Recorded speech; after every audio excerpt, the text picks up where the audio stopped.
Good afternoon. Welcome in another edition of the tip-off here on Awesemo.com. We're getting you ready for a bunch of NBA-themed programming over the next couple of hours to get you ready across the board. And we begin here across the board, getting you ready from a DFS standpoint. We have 3 gigantic NBA playoff games tonight, 13 games on the MLB slate. So as you know, it's not just from the DFS side. It's also to make you some money out there, from props to team bets, from live predictions to something that may happen maybe even down the line with the series. So we have a little bit of a different show today, as we were able to pull some strings and bring in a celebrity. And that's not Greg Ehrenberg. He's a celebrity here, a name that you know of, a face that you have come to love, of course, at G Ehrenberg DFS. I don't know if it was Jordan or maybe somebody above us on the food chain, Greg, but we were able to bring in Brooks Koepka today to be a part of this program. And I don't know, maybe to get some futures on Torrey Pines or something along those lines. But this seems to be, at very least on the surface, a pretty big deal. Yeah, I mean, Brooks Koepka, he's a pretty big get. He's hard to interview for sure. He doesn't seem all that keen on doing them. So, I mean, it's pretty impressive you're able to pull it. I mean, that's one of the things I know that we had, Stephen Leibowitz in the chat. He's a little confused. He just popped in. He was like, boy, Kayla doesn't look great today. And yes. Yeah, I mean, it's a little bit of a mix up, but look, these are the things when you have Eytan on the show, we get, there's other benefits. We get Brooks Koepka on the show. Are you blaming me preemptively for what's about to happen here because I'm in for Kayla? I'm just going to step aside right away and not fall on the grenade just yet. Let's see how the bit goes.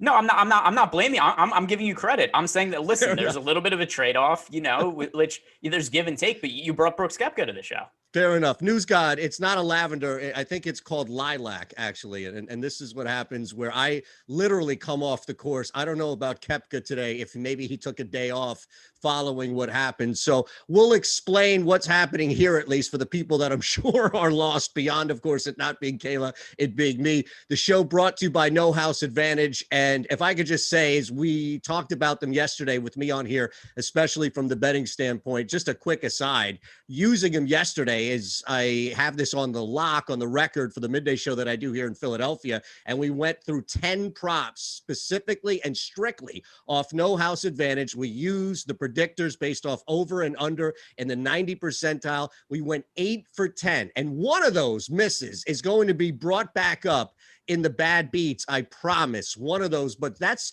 pretty much as big of a sale that I can make with my own money behind it, as opposed to just reading a script and explaining the benefits of it, which we will, trust me, moving forward. But speaking of that, we saw last night, Greg and Brooks as well, the emergence of Bryn Forbes smashing the early game, right? We had the disappearance of Jimmy Butler as well. Also, what we saw in the late game early enough to dominate for Dame Lillard, nothing really in the back end of that second half. So where to begin, Greg, for you and your bad beats? Jordan Clarkson winning sixth man of the year, mostly because so anybody who tracks some of the voting as it goes on, well, not that I do it personally, but there's somebody on Reddit who, as people write articles and they say who they're voting for, there's somebody who actually tracks the votes. So there's a pretty good feeling of who's going to win each award ahead of time. And Joe Ingles at Sportsbook was a pretty big underdog to Jordan Clarkson win sixth man of the year.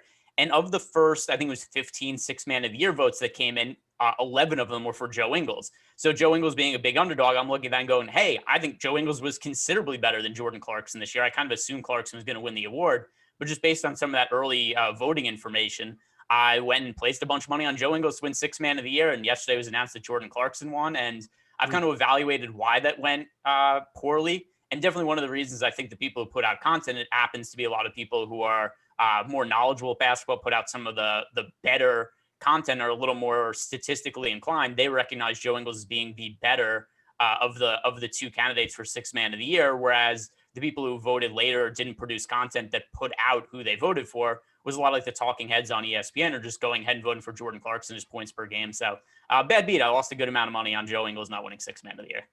Yeah, and look, to be fair, real quick on that, that was one, I think, if not the one of two that were close enough to be looking at dogs. For a while, you had something tight like MVP and DPOY, but those things were wide margins towards the last couple of weeks of the season. So I don't think anybody can really fault you. And I can see already the chat is reacting to how irritated Brooks Koepka is, and they think that it's because Kayla was a late scratch and Brooks found out that I'm in. Look, that may be part of it, and I'm not here to argue that point. I'll say this as far as a quick little one here. I had Giannis under 12 and a half boards last night. Now, he got his 13th rebound, and in normal circumstances, late in the third quarter, he'd be out there.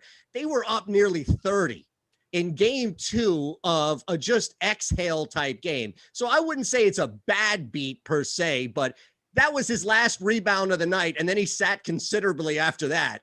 And he came back into the game to get that 13th rebound. So, of the two that I missed, that was definitely tough to swallow. So just to throw that in. Now, we do have Brooks Koepka here, as mentioned, recapping his NBA DFS slate from last night. So Brooks, how did you find a way to break even amidst all the chaos? I just played chalk around this place. Didn't pivot well, but I don't think many guys are going to pivot well when the best values are under 2% owned. It's very tough.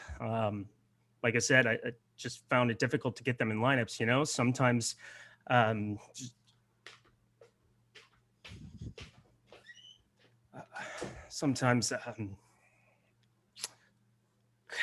know, I lost my train of thought. Yeah, just hearing that bullshit. Fucking Christ. All right, let's start over. We're going to have some fun with this in the chat. Yeah. Well, I wouldn't even care. There you have it. So now is end scene, or is there more to this? How far are we extending Brooks Koepka on the program? Okay, yeah, no, now I'm here. What's up, boys? All right, cool. How we doing? Greg wanted to know because he wanted to have the organic, natural reaction, which that was as beautiful as it gets right there, which is basically, okay, I get it. Now are you going to get your bad beat, or are we moving on to the three? No, that was kind of it. No, we were graced with maybe one of the greatest videos of all time, and it just felt like right place, right time. I've got all the golf stuff, have the Nike hats, have everything. It's like, hey, you know, get the fiance to just walk across and interrupt it. It's good times. It's good times. So it was nice to put this is what my acting is. You know, it was nice to make my big debut here at Awesemo.com and, you know, show you what I'm capable of. Here we are. Very impressive, Eric. That was I wasn't exactly sure what I was expecting. That was very well done. And yeah, I wasn't sure if we were planning on doing Brooks Koepka for the entire show, or if you were just doing the bit right there. Because I was told ahead of time that I was not allowed to look at the run sheet and see what we were doing. Yeah, well, there it is. It's all done. It was fun to write this morning. It was fun to put it into play. Well, one Eytan Shander. I believe you would be co-writer in this regard as we put the run sheet together, but good times were had by all. That video, though, is just one of the greatest things ever. And for any golf fans, like, golf is a game where you don't do stuff like this. And for somebody woke up and chose chaos that morning, and they set it on fire. If Bryson and Brooks Koepka do not get paired together at the US Open, I quit. Like, I just quit. We have to have it now. Yeah, I think honestly, and I hate to be, because I would love that as well, but I think the PGA wants this thing to die because they don't like this type of stuff. The USGA would be the one to pair it, but we always get caught up in this stuff. Here's the other thing too, is either one, let's be fair here, right? I know we're coming off recency bias, but either one of these guys can easily walk into Torrey Pines on a Thursday and shoot a 78. And therefore this whole thing is kind of moot, because it's like, all right, are you really going to talk trash to a guy who's down like that so much? How much more could we like them gloating over a dead body is my point. Oh, all the time. Have you not seen how we treat Eric on this YouTube channel sometimes? That's absolutely. I stand corrected, Greg. Yeah, I apologize. No, the whipping boy. I almost think that would be funnier if there was a matchup where one of them is in first place on like a second round of the tournament, one of them's in first place and one of them's missing the cut by like a significant margin. Yeah, it would be good stuff. All the things that I'm looking forward to over the course of the next year because of this video, it cannot be overstated. It is going to be an amazing next couple months. We'll see if we can track down Greg's version of Koepka earlier and do a competing Koepkas and talk about the juxtaposition of creation of the two. We do have 3 games tonight to look at, of course, and we can start with Brooklyn, Greg, as I love the emphasis on you asking entire show of Brooks Koepka earlier. Let's look and start by ranking the big 3 for you as far as how much exposure you have to all 3 of them individually, lineups with 2 of 3, and then also factoring in the blowout that could be against a really bad Boston team and a 4th option that you like on the slate.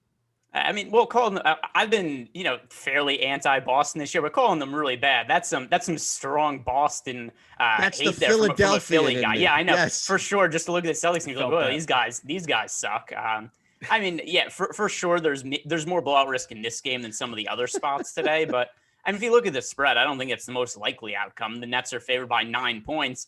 The spread of the Clippers-Dallas game is 7 points. So is there really that much more of a chance of blowout in this game versus the Dallas-Clippers game? Probably not. In terms of these 3 guys, though, I find it so difficult to know what to make of the Nets when all 3 of them are active, because we've seen so little of it so far this year. And I mean, it's hard to think that all 3 of them have upside to play in the same lineup together. If you look at the overall usage rates this season, while all of them are on the court together, we have Kyrie Irving, 23.5% usage rate, James Harden, 18.4% usage rate, Kevin Durant at 29.4% usage rate when all 3 of them are on the court. And their points per minute fantasy production when all 3 of them are on the court together also much lower than what we normally see. So if I had to roster one of these guys, it's going to be Harden. He's the one I have the most exposure to right now, but it's hard for me to make any of them really primary plays for me because I think that all of them being active really caps all their individual upside.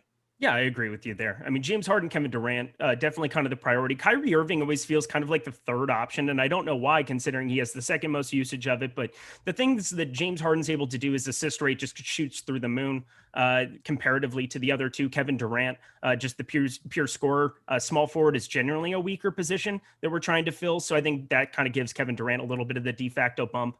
And then Kyrie Irving just always kind of feels, for whatever reason, like the 3rd option. So, I mean, if you just reversed some of the ownership, if it were to swing out that way, which is kind of what it looks like on DraftKings right now, only slightly, with Harden around 23, Kevin Durant around 23, and Kyrie at 17, you might be looking at a spot where you can get there. But with their current salaries, it's not even that you wouldn't want to get all 3. It's that you can't get all 3 at 10-2 for Harden, 9,300 for Durant, and 8,800 for Kyrie. It just really makes no sense to do it that way. But I'm with you. I think James Harden still kind of becomes my favorite spend up out of all of them. But Kevin Durant, specifically over at Fanduel, where you are playing 2 small forwards, I think makes a lot of sense too. And just looking at somebody else to follow up from the big three, is it a guy in Joe Harris that you can maneuver around and maybe take advantage of? Joe Harris just isn't ever going to project out well. It's not fun. 4,200, played 37 minutes, which is fantastic and lovely and great. But again, we are talking about 3 of the top 10, top 15 offensive players in the NBA playing together. So you're just going to have to be fighting to find your shot. And that's what Joe Harris does, is he just knocks down open shots, but there aren't a lot of open shots to be had here. Doesn't really add in a bunch of contributing stats, and he's going to be popular because he is 4,200 over on Fanduel and can be a sense of savings. I think if I was trying to make if you're trying to find a way to get different, Jeff Green would make sense, but now we're seeing the ownership right around 15% on DK. Like, that's not different enough for me in this spot. So it's really hard for me to go anywhere else on this team. Yeah, and the other thing I have all the usage rates in front of me right now, and I understand that the entire game isn't going to be Durant, Harden, and Kyrie on the court together, but a lot of the game is going to be at least 2 of them, and at times 3 of them on the court together. And you look at the usage rates for the ancillary players, when those guys are on the court. Joe Harris is a 12.2% usage rate. Jeff Green has an 11.9% usage rate. Blake Griffin a 19% usage rate. There's just not that many shots to go around outside of these guys. Even as is, these guys, their production usage is way lower when all 3 of them play than when it isn't. I mean, I talked about some of the usage before, but with all 3 of the stars on the court, Kevin Durant scores 43 DraftKings points per 36 minutes. Kyrie Irving scores 40 DraftKings points per 36 minutes. James Harden scores 46 DraftKings points per 36 minutes when all 3 of them are on the court. So my gut feeling is that one of them is probably going to have a really big game. And I think Harden's probably the most likely, just because he doesn't necessarily need the usage. He could also do it via assists, where Durant and Kyrie are both a lot more scoring dependent. But overall, I think it's really hard to reliably say which one of the 3 is going to have the big game. All right, I'm going to read from the script so I don't get accused of any Philadelphia bias when it comes to the Boston Celtics. Boston is miserable and should have been blown out in game 1. Jason Tatum is the obvious play. But let's look at this, Eric, and talk about who we could take advantage of, even if it doesn't have to be a blowout in the sense of an 18-point, but even if that line covers at 10, 12 points, who we can be looking at outside of Tatum, maybe even some lesser cost or lower cost value. So Marcus Smart is the guy to talk about on FanDuel, and on DraftKings, the guy is going to be Robert Williams. Robert Williams, 1.3 DraftKings points per minute on the entire season, played 23 minutes, had 9 blocks, came a block away from a block and a rebound away from being a triple-double, which would have just kind of been outrageous there at 4,600.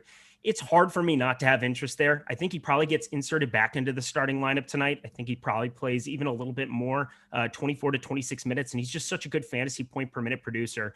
I think where you're only playing one center on FanDuel, it is tougher for me to want to play him at 5,800, but 4,600 is just way too cheap on DraftKings. And then Marcus Smart, a guy that I expect him to play better, got all the way up to 40 minutes there, 19.8% usage. I do like getting to him a little bit on FanDuel. Kemba Walker, I'm almost always over the field on.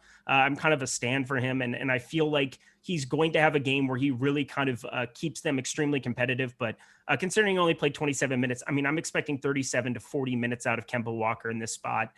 They need all the help that they can get. I mean, they're putting Jabari Parker out there trying to be effective and find a way to kind of sneak and increase the variance of this series because they are so overmatched. Yeah, so to me, it's Robert Williams by a pretty wide margin as the Celtic I have the most interest in.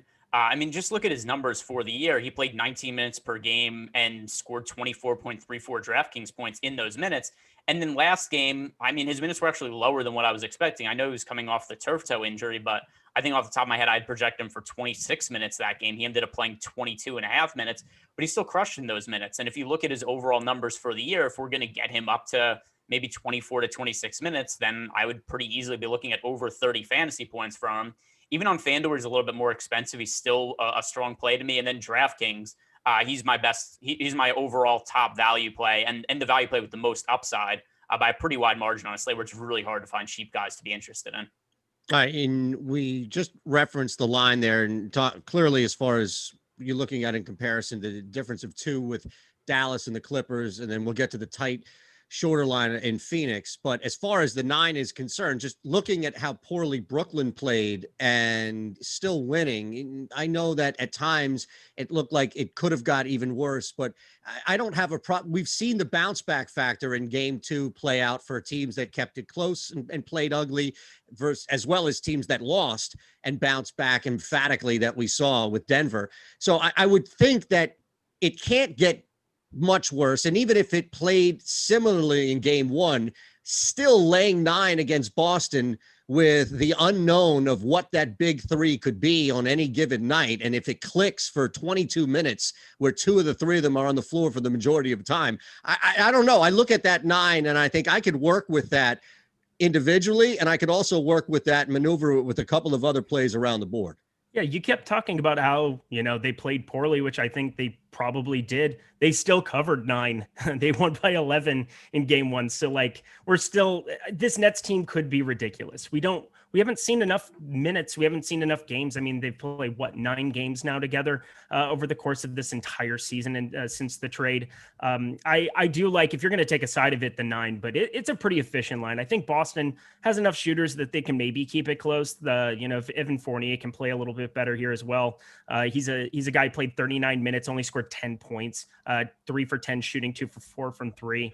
I would expect him to play a little bit better. And if they can get anything out of any of these reserves, I mean, they're putting Jabari Parker out there to try to get stuff out of him. And I'm very, very against, even at 3K. I mean, he's 3K on DraftKings. It's hard to maybe not take a look at it, but I'm probably going to have no interest in anybody else outside of Smart, Kemba, Robert Williams, and Jason Tatum. Evan Fournier, maybe some sprinkles too. Yeah, I mean, talking about the 9 number, the only thing I'll say is that it is 9.5 at some books. So if you're going to go and you want to place a bet on the Nets spread, at least go look at OddsShopper and see which books offer the best value, because I wouldn't go bet 9.5 when 9 is available. But unless there's an injury situation, I generally tend to think most lines are about efficient. So 9's still pretty widespread. And, when you're starting to get to games that have, close to double-digit spreads, a lot of stuff wonky could happen in terms of backdoor cover, even if the Nets are winning pretty comfortably. So it's not something I'm betting on. All right, let's look at this Lakers-Suns game. We'll start, Greg, with Phoenix and look at clearly what happened game one from a good side, and that's Phoenix. DeAndre Ayton right there up front doing work. You still have the chalk plays we know in the backcourt. So how do you approach Phoenix tonight?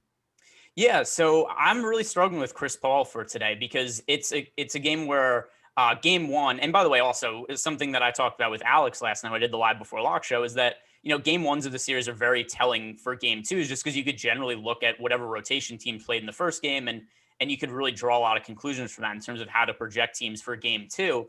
But Chris Paul's a really weird situation, because he was somebody I had a ton of exposure to on the Sunday slate, and he had a great first half, but then he busted up his shoulder and he was barely even able to handle the ball in the second half. So I feel like if you're playing Chris Paul, which I actually am going to be doing pretty heavily today, it still takes a leap of faith where I'm looking at context clues to try to consider how healthy I think Chris Paul is. So the fact that he was able to practice yesterday, the fact that he wasn't on the injury report, that all leads me to think that he's relatively healthy, or at least healthier than he was the other day. But I'm not totally confident in. So he's somebody who I'm really struggling with trying to figure out the amount of exposure I actually want to get to him. He's definitely going to be in my player pool. I'm just not sure how heavy I'm going on him. And I'm sure you probably have some of the same thoughts, Eric, but how confident are you in playing Chris Paul today?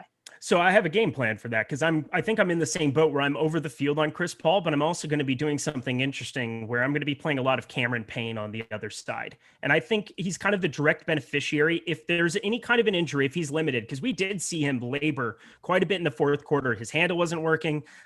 He basically couldn't get the shot to the rim on a couple of those 8 to 15 footers that he basically knocks down repeatedly when he gets close into the paint. Like Chris Paul, it just looked ineffective there. Now the shoulder, if it's not an issue, I want to be over the field. I know he's at 43% over on Fanduel. That seems like a big number. Still want to be there. But in lineups where I'm not going to be playing Chris Paul, I think I'm going to be overweight to Cameron Payne. He's coming in at 5% over on DraftKings and 10% there.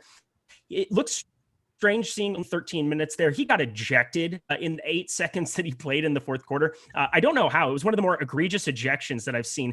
He basically didn't do anything, kind of threw the ball back at him for getting shoved. Harrell came in and tackled him, and somehow he was the one who got ejected. So that made a bunch of no sense to me, but really like going to Cameron Payne is kind of if you are being heavily exposed to Chris Paul and there's an issue, the direct beneficiary is Cameron Payne. And we've seen some massive fantasy performances from him over the course of this season, even recently within the last 2 weeks, over a fantasy point per minute player. I think that's kind of a nice way to kind of cover your bases if there is an injury and you have a ton of Chris Paul exposure.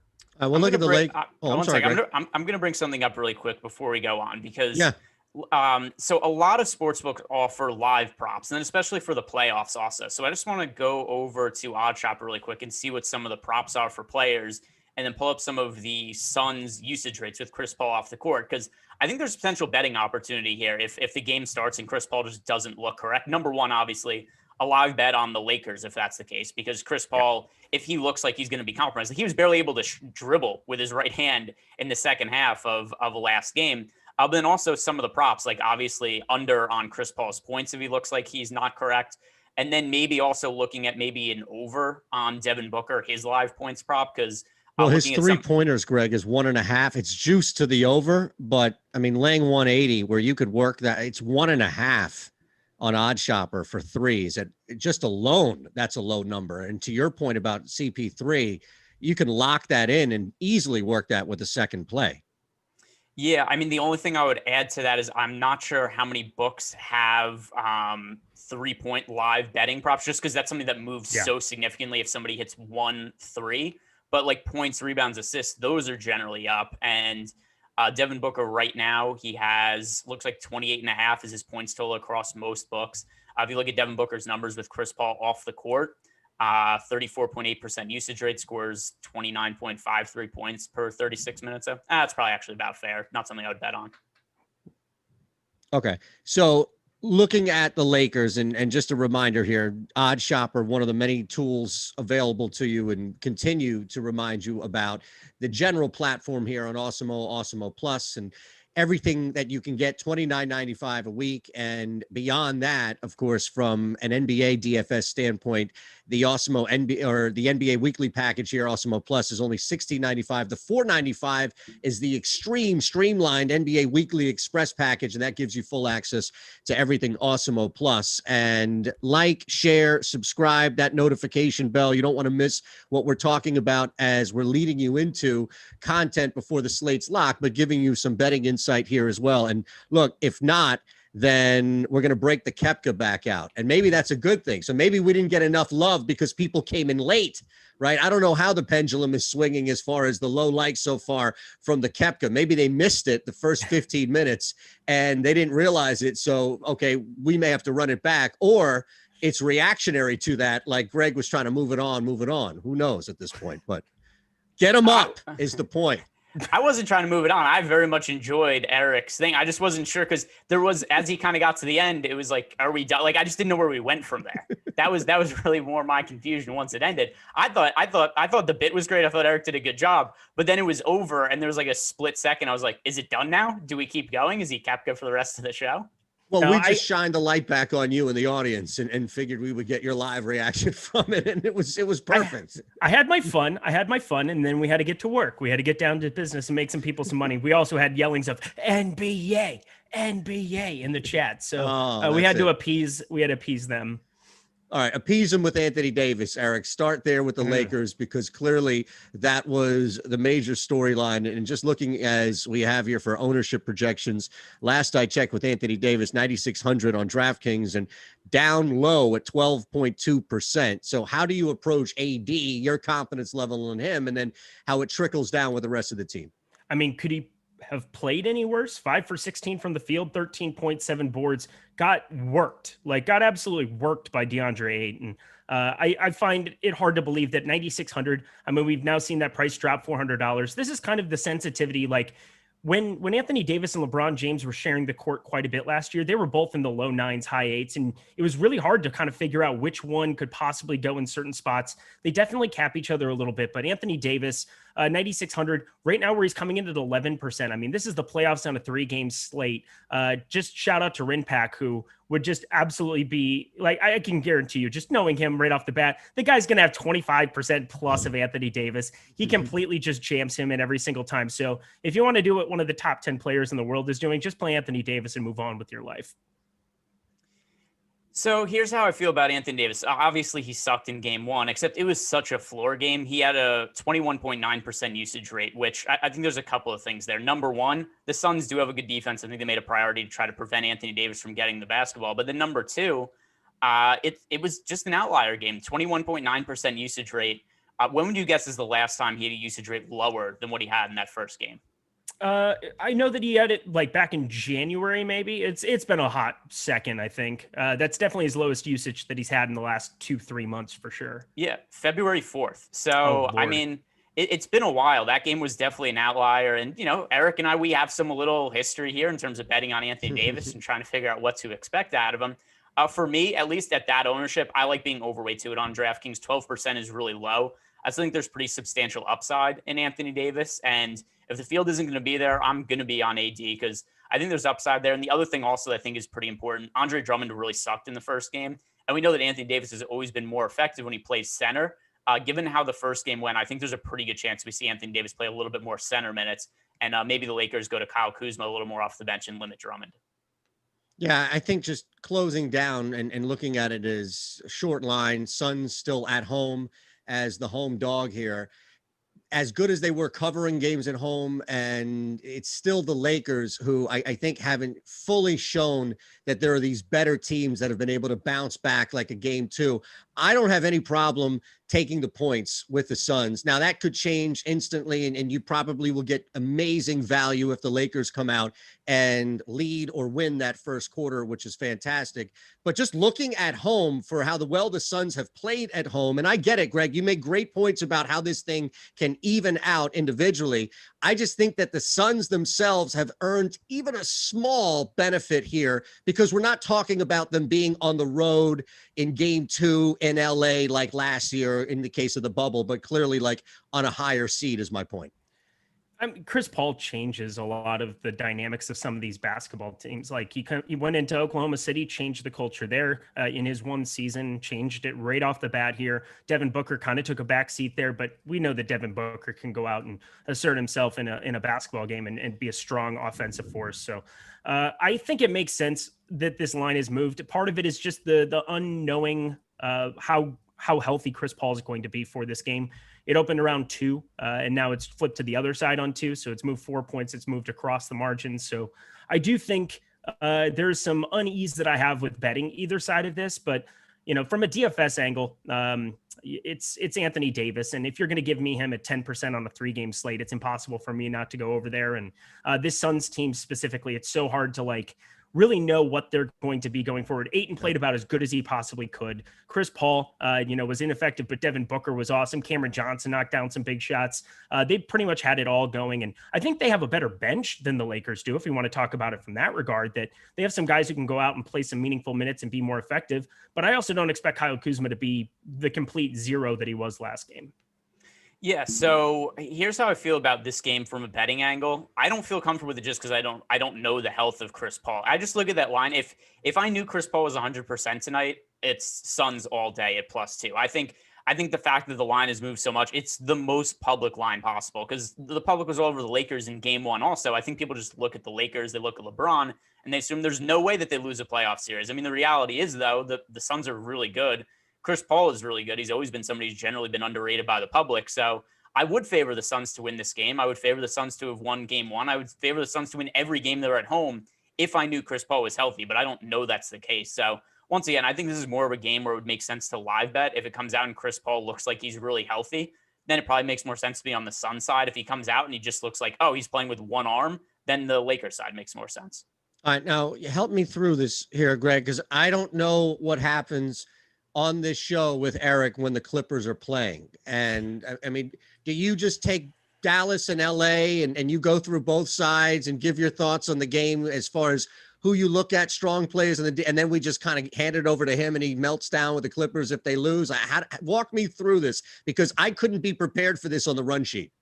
Oh, I don't know what happens either. I didn't even know. The only experience I have with Eric and the Clippers is Paul George getting late scratch and he starts crying on Live Before Lock. Like I don't know what other things happen though. What else happens? Not just that, just scarred. Oh, just the Clippers kill me. It's fine. It's great. Fine. They're down 0-1. I feel great. Big. I bet them again. The line didn't even move that much. It's so crazy. The Lakers and the Clippers are both still massive favorites in the West. You want to talk about public money? That's part of it. But I've been betting the Clippers since December. I'm not going to change that stance here now, even though maybe I want to. But I'm too invested. It's impossible for me to spread out that allocation to other places and make a profit. So I'm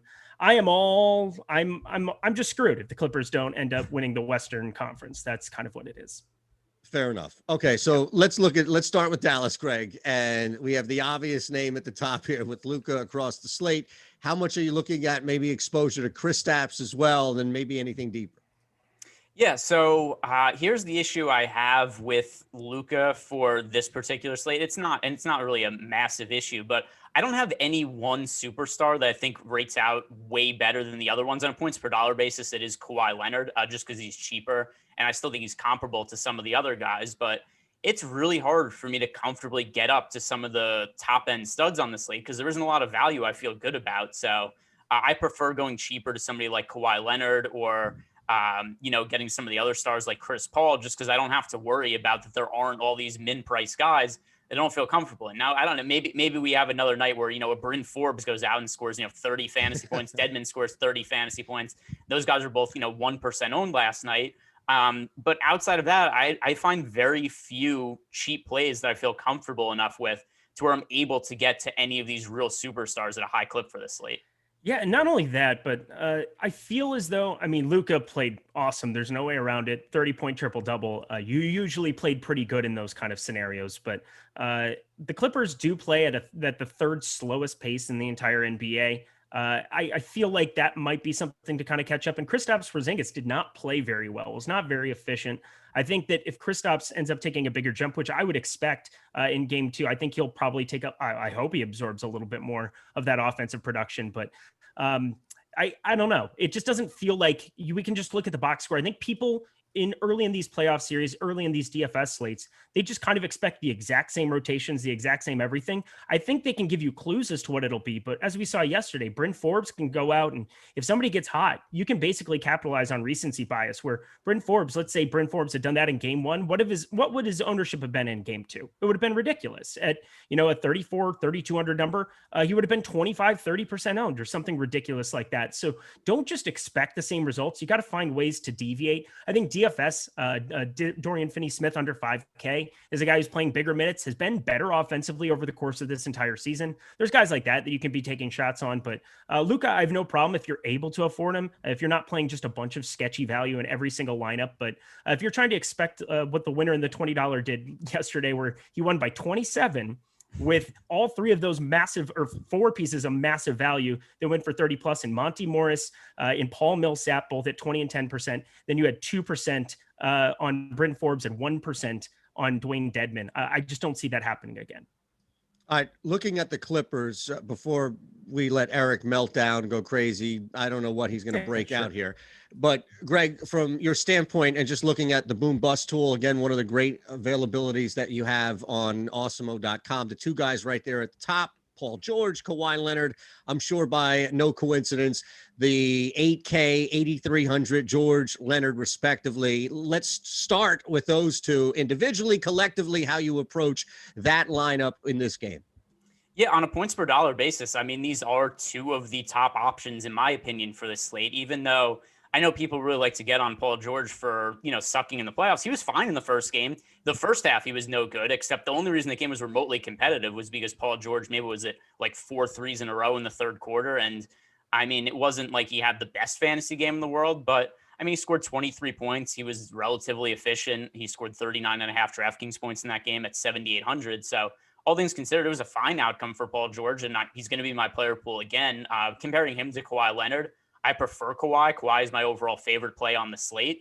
But both these guys, to me, are strong plays again. Yeah, you're looking at they're number 1 and number 2 in ownership on DraftKings, and they should be.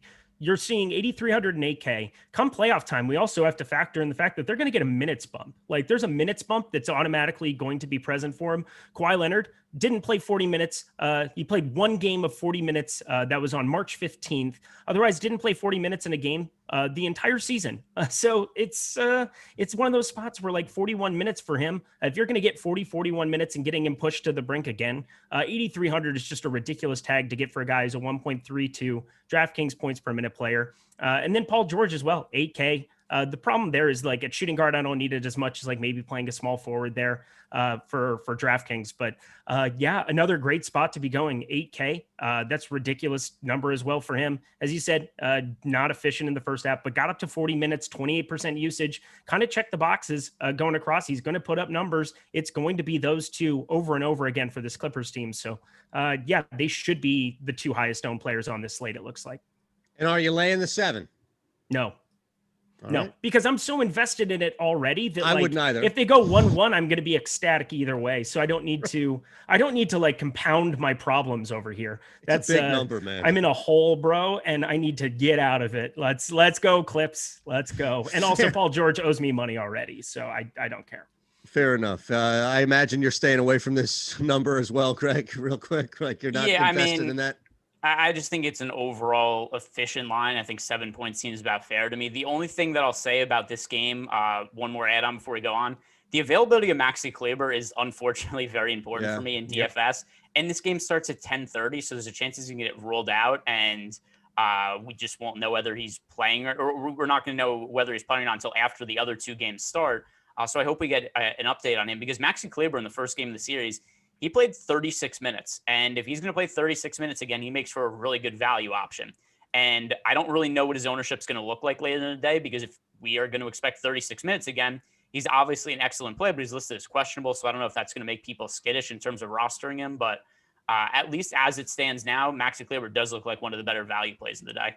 All right, let's hit the biggest bat. Sorry. And a couple of big names on here on the slate. We get everything from Odd Shopper. Again, oddshopper.awesemo.com. And we'll start, Greg, your thoughts on which of the 5 here, best shot to hit a home run. Judge at 330, Ohtani at 340, Tatis 350, Abreu at plus 360. And then we threw a long shot in there, Albert Pujols at plus 450.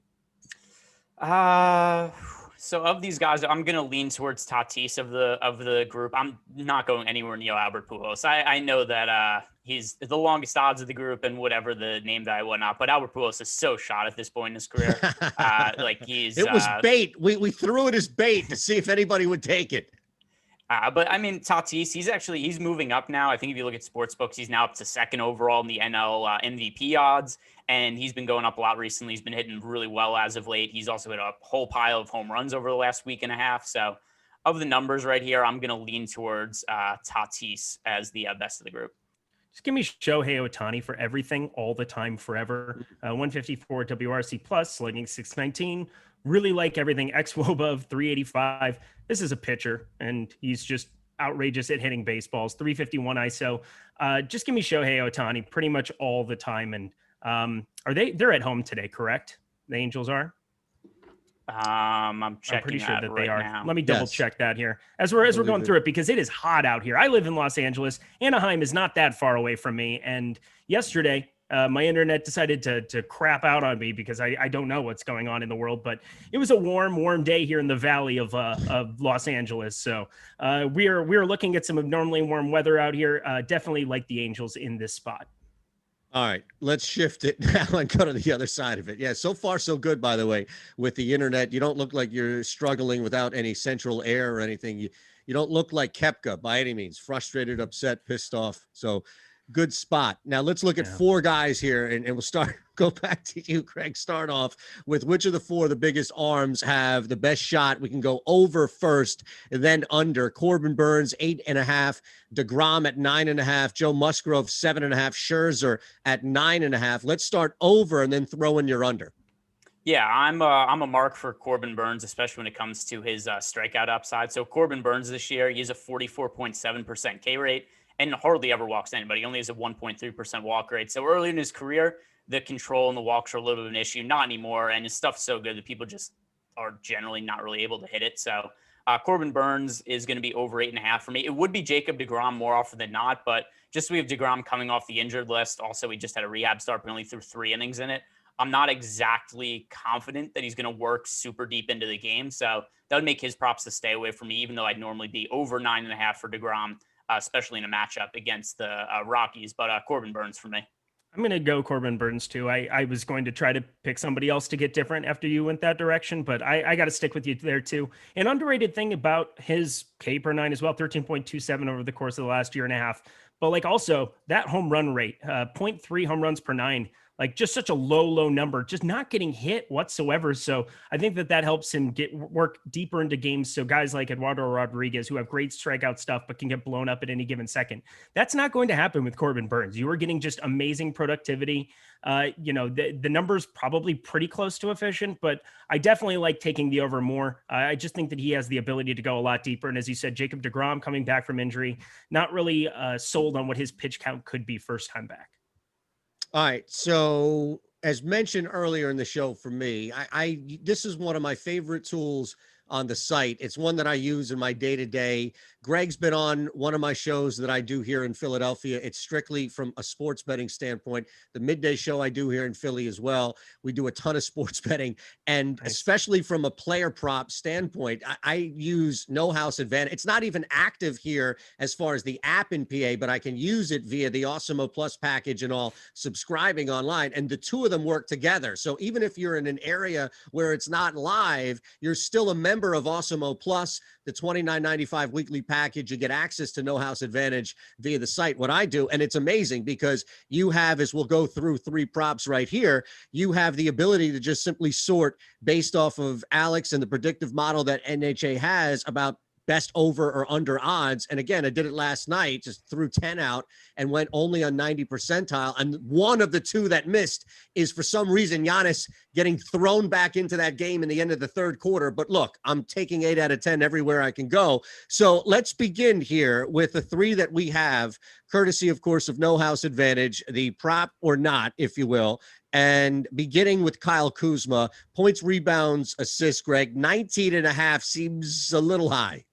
Yeah, give me the under on this number. So Kyle Kuzma, I think there is a chance he plays extra minutes in this game if the Lakers are going to look to get Anthony Davis to play more center minutes. But even so, I don't think it's the most likely outcome to happen. And even so, he only played 19 minutes in the last game and he went scoreless. So he had 0 points, 3 rebounds, 1 assist last game in 19 minutes. When's the last time he even went over that number with LeBron and Anthony Davis both healthy? I mean, it's been a while. So I feel pretty comfortable about the under. That's a number that it almost seems like it's assuming that either LeBron or Anthony Davis would be out. There isn't much of a role for Kyle Kuzma right now.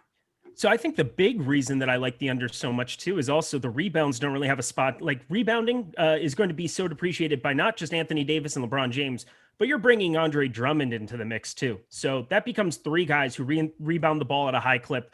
So he's averaging right at 12.6 points per game this season. So if we just do some rudimentary math and add 6 rebounds to that and 2 assists, in only 19 minutes, that's looking really, really good to be taking in under there. I will say, however, that I do expect him to play a little bit better, even in limited minutes. He might have missed out on one rotation there. They brought LeBron James back in pretty early on in that fourth quarter. Kyle Kuzma ended up sitting from the 10-minute mark on the rest of that game. So I expect him to get to around 22 to 24 minutes at least tonight. That's kind of what I've got him pegged for. He did play lower minutes. We saw teen minutes in the NBA Finals last season, but there's a spot for Kyle Kuzma to be able to play a little bit better here. So if you want to be taking the under on NHA over there, taking that number, go over to OddsShopper and take the over 77% win percentage on his over the 6.5 points today. I think kind of finding that middle ground, you could be invested in both and probably be on the good side of it. And as you can see on the top of the screen here, just use our promo code Awesemo and you'll get a deposit match up to $20, and that'll get you going right away. That'll go a long way right away early on. All right, let's swing it back, Greg. Andre Drummond, same scenario, points, rebounds, assist, 25.5. Yeah, I like the... sorry, Greg. It's Greg. I thought my name was Greg. That's people call me Greg all the time. Koepka. Shander doesn't know that. Kep. Maybe you heard Kep. I don't know. I'm going to pull it Jordan. All right. If Eric really wants to go, if he insists, I'll let him. I like the under on Drummond. I assume you're going to like the under also. I do. So that was amazing. See how that teamwork makes the dream work. That's fine. Look, not everything needs a long, drawn-out explanation if you don't have to give one. Honestly, I don't want to try to extract something that's not there. If you guys just want to hammer the under and let everybody know, look, just go ahead. Trust us. Like, I'm Greg. I'm Eric. I've built up enough street cred here on this site to just say, look, trust me on this one. Pound the freaking under. You're Eytan. No, not yet. Kyrie Irving, 3.5 assists. I got to build up to that one. 3.5 assists. I kind of feel like you have to pound, speaking of which, hammer, whatever term you want to use here. Pretty confident. Let's start, Greg, with you on the over 3.5 assists. Is that me? Like Yes. I'm confused. Like I'm confused now. I don't even know who's who at Don't this do point. this. Don't be dramatic. Stop it. I'm the only dramatic one here. Leave me alone. So I don't need. So who? Wait, Greg did a Koepka earlier on, to be fair, too. So he's got a little drama in him. I'm Greg. I'm Ron Ron Burgundy. Yep. Same time. Same time. Yeah. See, look, we're really on the same wavelength here. We're just blending together. A lot of shows together. A lot of shows together. That would be what a terrible face morph. When it comes out, Austin, it's just we're the same person anyway. It would look like just us, like being brothers or whatever. Both of us looking like Eric Foreman. But anyway, yeah, I like the over on the Kyrie Irving assist number. I still don't really know what to make of the usage for these Nets guys going forward, but I know that there is still going to be a lot of a playmaking role going to James Harden. There's going to be a lot of a playmaking role going to Kyrie Irving going forward. So the 3.5 number, I think, is a little bit too low. If you look at the number on most traditional sports books, it is over that number. I think it's generally at 4.5 or 5.5 today for Kyrie Irving. And I mean, looking at some of his assist numbers for this year, I mean, even with all these guys on the court together, he still generally racks up assists. I know he only had one in the last game of the season.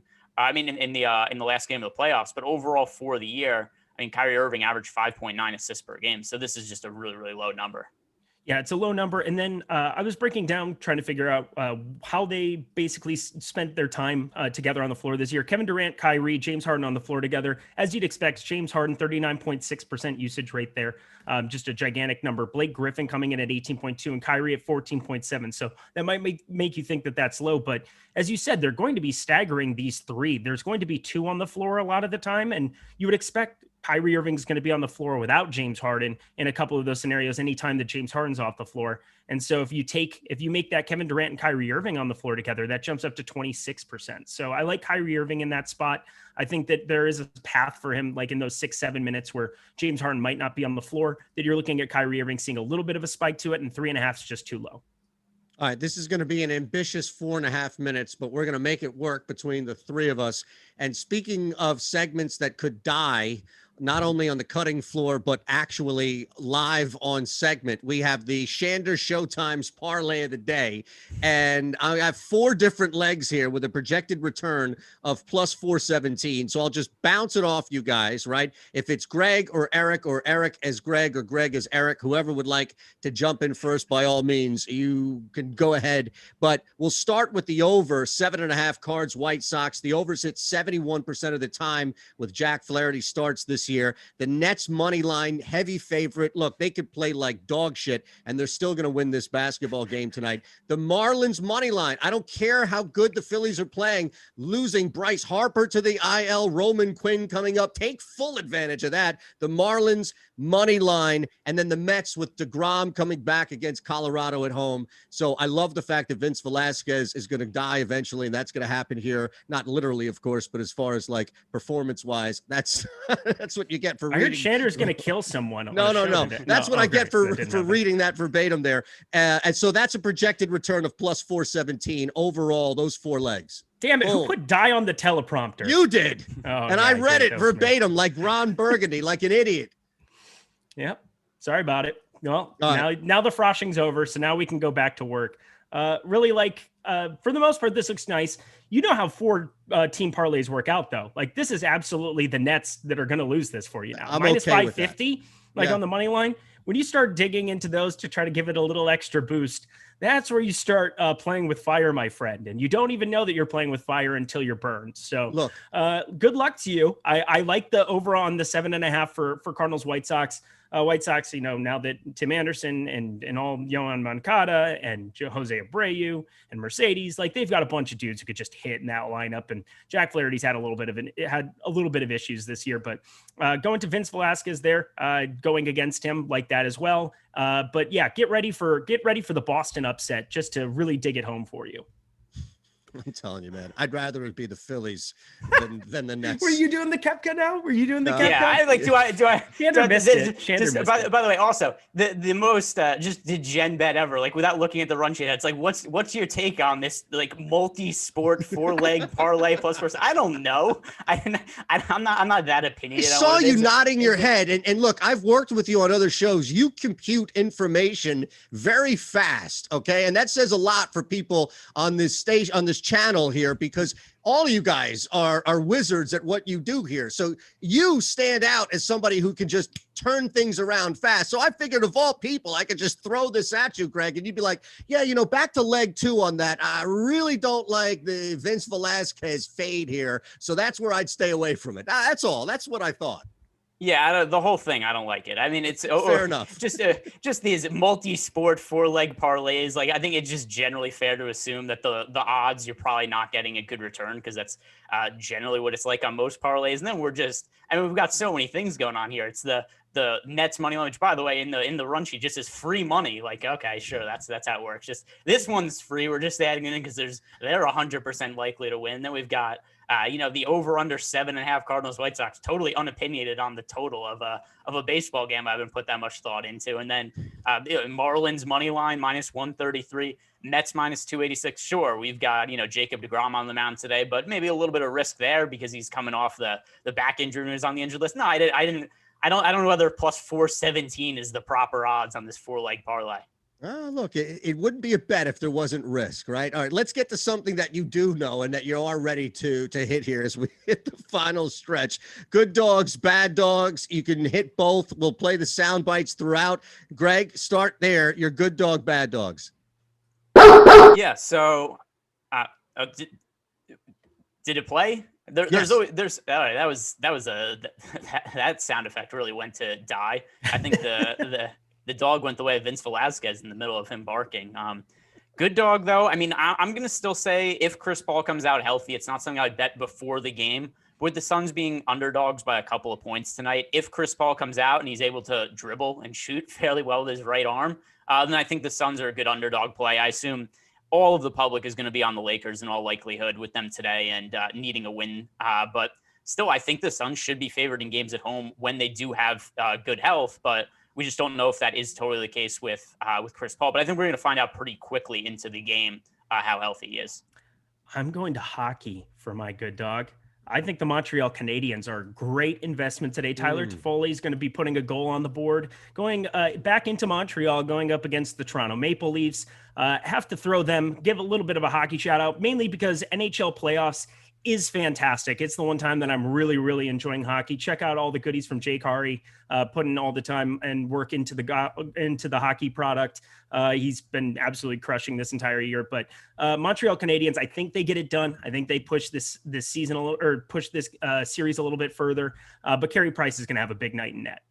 All right, so winding down here again, the NBA Deeper Dive comes your way next. Can you guys squeeze in your make or breaks fade of the days real quick before we get out? Yeah, make or break for me. Robert Williams over on DraftKings. I think 4,600 is just, I'm going to have tons of it. I think he's probably the best value piece on the entire slate, if you're not counting the 8K Los Angeles Clippers guys. And then Luka Doncic is going to be kind of my fade of the day. I think being a little bit lower on him gives you a little bit of leverage. He had a phenomenal triple-double last time out, but I'm just trusting the Clippers make adjustments in game 2. I'm going to say Paul George just because I know it's going to upset a lot of people. But, I mean, he's a popular play, somebody I'm personally getting a lot of exposure to. But, hey, Paul George in the playoffs, I know everybody thinks that he sucks in the postseason. So there we go. I'm going to be on Paul George. If it goes poorly, I'm excited for people to tell me he sucks. All right, thank you to everybody involved here. Thanks to Brooks Koepka for making an appearance 2 times over on the channel, mind you. You never know. There might be a third with Loughran and Rayen coming up on the Deeper Dive. For Greg or Eric as Greg, or Greg, Eric as Greg, whomever, all of you. Thank you, Jordan, as well. Keep it here and like, smash, notification bell. You don't want to miss anything, including the Deeper Dive coming up next. Good night, everybody. I'm Greg Ehrenberg. Chalky McChalklist.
And Ryan, feel free to scratch whatever analysis. We got an hour for 3 games, so we can go as long as we want on these. Okay, sounds good. I'll do the same, obviously.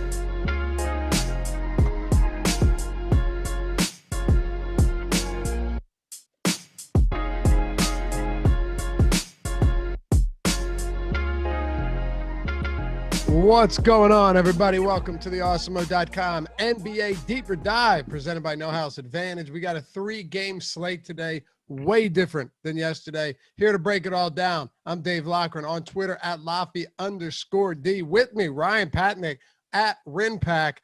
Back for the second time in 2 weeks, going to 2-man booth today, making things happen. What's going on, brother?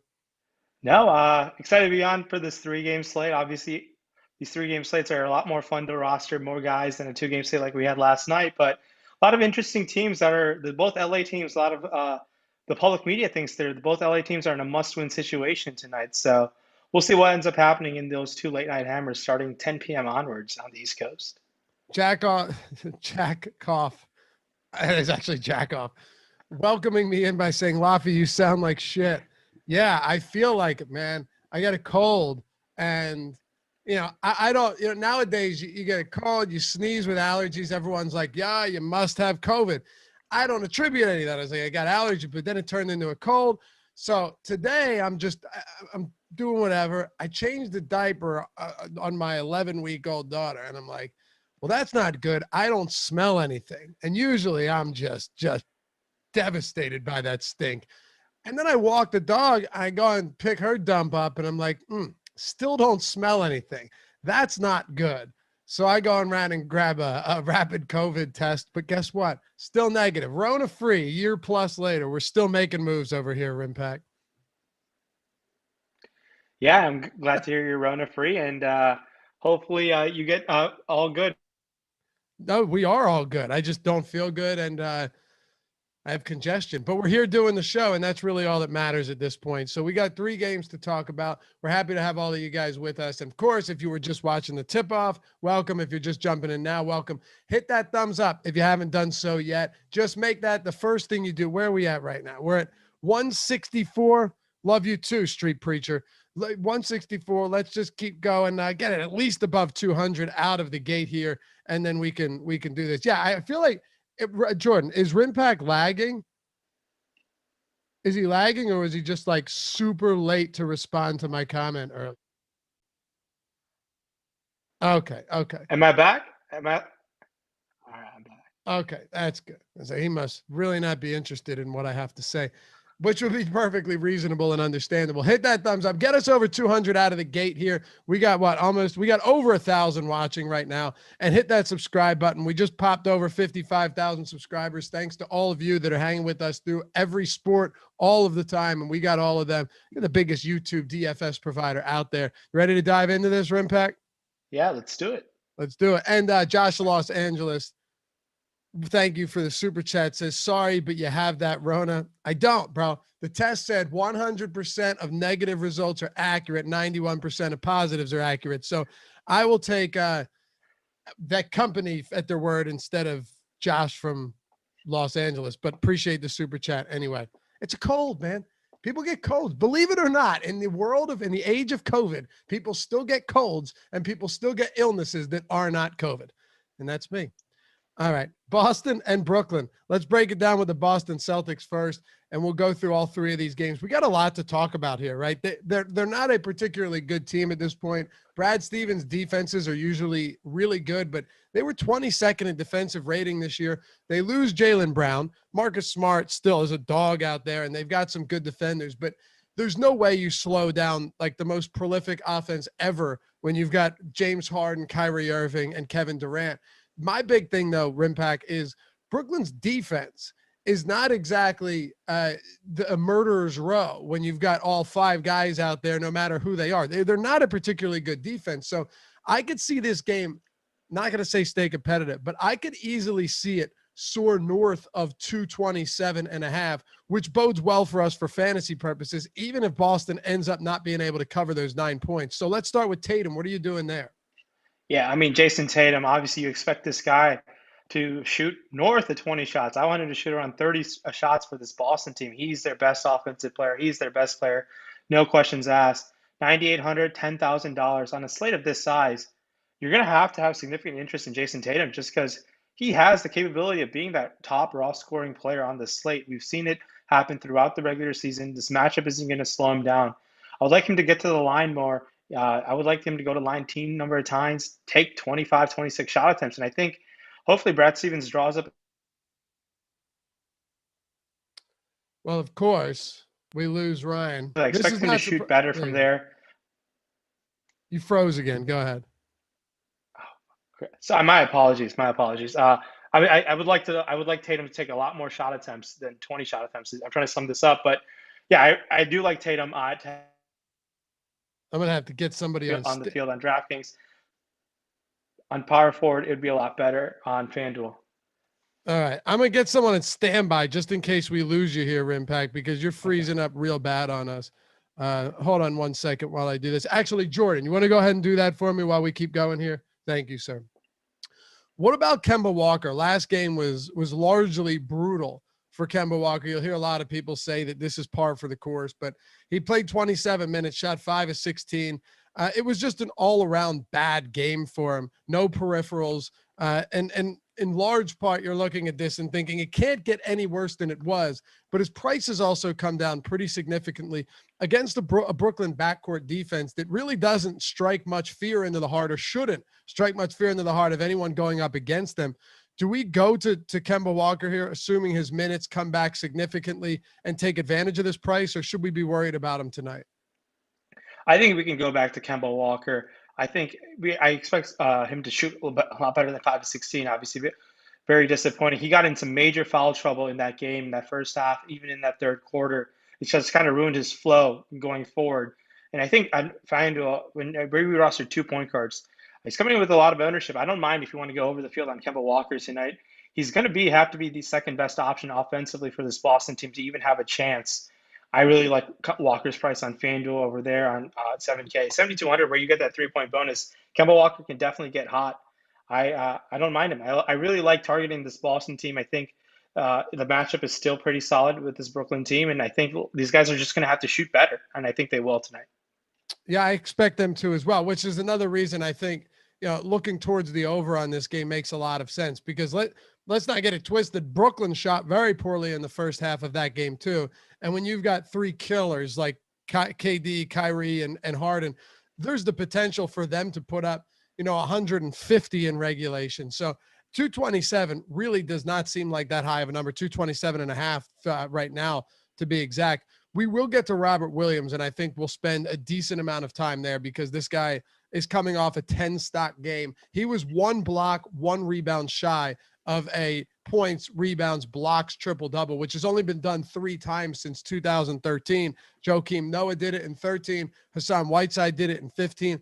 4 times. Davis did it in 18, Anthony Davis. And this year, Jordan Klein told me earlier this morning on the strategy show, Clint Capella actually pulled off that feat. So I'm not expecting necessarily, let's just go to Robert Williams now. Evan Fournier can wait. I'm not expecting the same type of peripherals or 10 stocks from Robert Williams, but he is, Rynpak, one of those guys that in 23, 24 minutes can give you 2 fantasy points per minute. It just seems like that salary right now, specifically on DraftKings, is way too low. Yeah, it is definitely low on DraftKings. I don't expect another 9-block performance from him. He's battling through a turf toe injury, and he's battling through it with a lot of pain. Now, there was a moment in that game where I thought he was going to come out of the game. He just couldn't get down the court. He battled through it. Still found a way to play 23 minutes. I just think that toe injury is just going to limit him from playing 30 minutes. If he's playing 30 minutes, man, Robert Williams is nearing into like a must-have territory. I just don't think he's going to perform at these rates in 23 minutes again. A lot of things need to go right for him. I mean, that FanDuel scoring is much preferably for him, but that price is also up. There's a $1,200 difference at $5,800. I think the recency bias and people watching that game, a lot of like the casual fans who are playing today, I think are going to be enticed to play him. So if part of me in terms of recency bias, I'd be willing to come in a little bit under that field, just coming off like a historic performance. So I'll take my chances on being under the field on Robert Williams today, and hoping to take my chances elsewhere. It's not the prettiest of center slates, but hey, I mean, if you're building one lineup and you fall on Robert Williams as his center, I won't fault you. But in terms of tournaments, I'm willing to zag off that ownership tonight. Okay, so what do you anticipate? Do you see yourself coming in like considerably underweight on Robert Williams? Not considerably underweight on him, but based on our projected ownership. I think just about like maybe half of that. I think I'll be fine with that, having about half of the projected ownership we have right now. So it's not that significant. I still think it's a solid amount to have him, but based off our projected ownership, which I think is a little high based off that performance, there's a couple things that are cause my concern. There is that injury. There is also Tristan Thompson playing well and getting more minutes because he's starting, I believe. And just that I don't expect him to perform as well in recency bias. So there's a lot of reasons for me to go off of him. And the reason to really go on him is just that you expect him to potentially play 30 minutes and to pay off that price tag. So I think there are other options on center where I think you can get really different off of that ownership, especially on FanDuel where we're rostering one center. I think it's really easy to zag off that ownership. Let me ask you this. We got a question in Slack chat, or actually a comment from Jeremiah Johnson in our premium Slack chat. Says, in tournaments on FanDuel, I like playing Tristan Thompson instead of Williams as a leverage play with both playing similar minutes. Where do you come in on Tristan Thompson today as a pivot or even just a one-off option? So, yeah, Tristan Thompson, you don't expect him to take double-digit shot attempts or anything, but you can definitely expect him to find a way to carry out double-digit rebounds, and he just needs to get some couple putbacks here and there. And at $4,400 on FanDuel, you can do a lot with $1,400 on this slate. You can upgrade your studs pivoting off of Robert Williams over there on FanDuel. While on DraftKings, you're going to be really, really unique if you're going to pay up an extra $300 off of Robert Williams today. There's a huge ownership disparity between those two players. So, and there's a chance that Tristan Thompson can easily outscore Robert Williams, and because they're pretty much splitting the court of 48 minutes. And I think over there on FanDuel, I don't mind saving the extra $1,400 over there. You can do a lot with $1,400 on the slate of this size. Yeah, for sure. The only thing I'll say about somebody like Robert Williams is he's cheap, and so are guys like Maxi Kleber, who are like dirt cheap. You're hoping he gets the minutes. Guys like Nicholas Batum. We'll talk about some of that value. Jay Crowder being another example.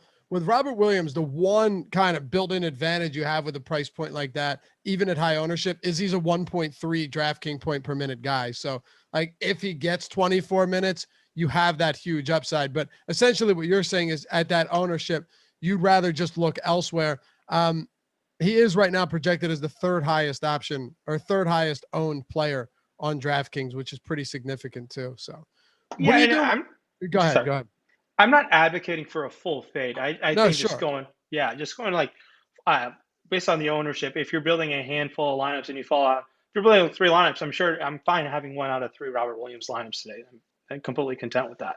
Gotcha. Okay. What about guys like Evan Fournier and Marcus Smart here? Yeah. So Evan Fournier and Marcus Smart, you expect those guys to play upwards of 38 plus minutes, up to 40 minutes. I mean, you saw Marcus Smart play 40 minutes. He takes double-digit shot attempts. He's just one of those pure tournament options. He can get hot from the outside. And even Evan Fournier, he's just not looked comfortable on this Boston team. There was a good spurt there. Once Jaylen Brown went down, he looked a lot more comfortable. But since the play-in games, the last couple games of the regular season, he's not been himself again. So I think he's a much better shooter than 3 of 10, 3 of 11 the last couple games out. And Evan Fournier is not just one of those guys you expect to get to the rack that often. So getting to the foul line either, he doesn't get to the foul line that much. So you really want him to get hot from the outside on the DraftKings scoring where you get that 3-point bonus. Evan Fournier at 6K, I like him over there a lot better than I do on FanDuel, even though on FanDuel he's a little cheaper. But I just think the scoring favors him more on DraftKings. While Marcus Smart, I think I like quite a bit on both sides just because I think he's going to play 40 minutes. He's another one of those guys who can rack up steals in a hurry. He's just not been really fun in terms of just fantasy-wise for a good stretch. Even when Jaylen Brown went down, I thought he could potentially get some of his usage. It just hasn't happened. While over there in FanDuel, he's coming in a lot of ownership at that $5,300 price tag. So coming in with the field or even going slightly higher, I think I really like Marcus Smart. Probably all thing price put together on FanDuel, he's probably my favorite Celtic over there. On DraftKings, I think he's a solid option. Not as exciting as it is on FanDuel.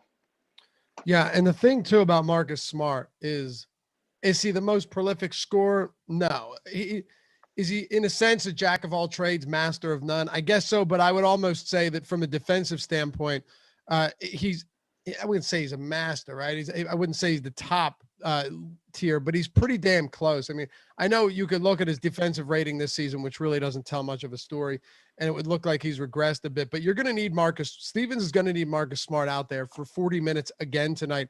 If they have any real chance of not stopping Brooklyn, but slowing them down enough to where they can keep this game competitive. So I think Marcus Smart has that ability to get 40 plus minutes in a close game, or even if this game isn't close, just from his defensive, just from the defensive side of the ball, which is interesting to me.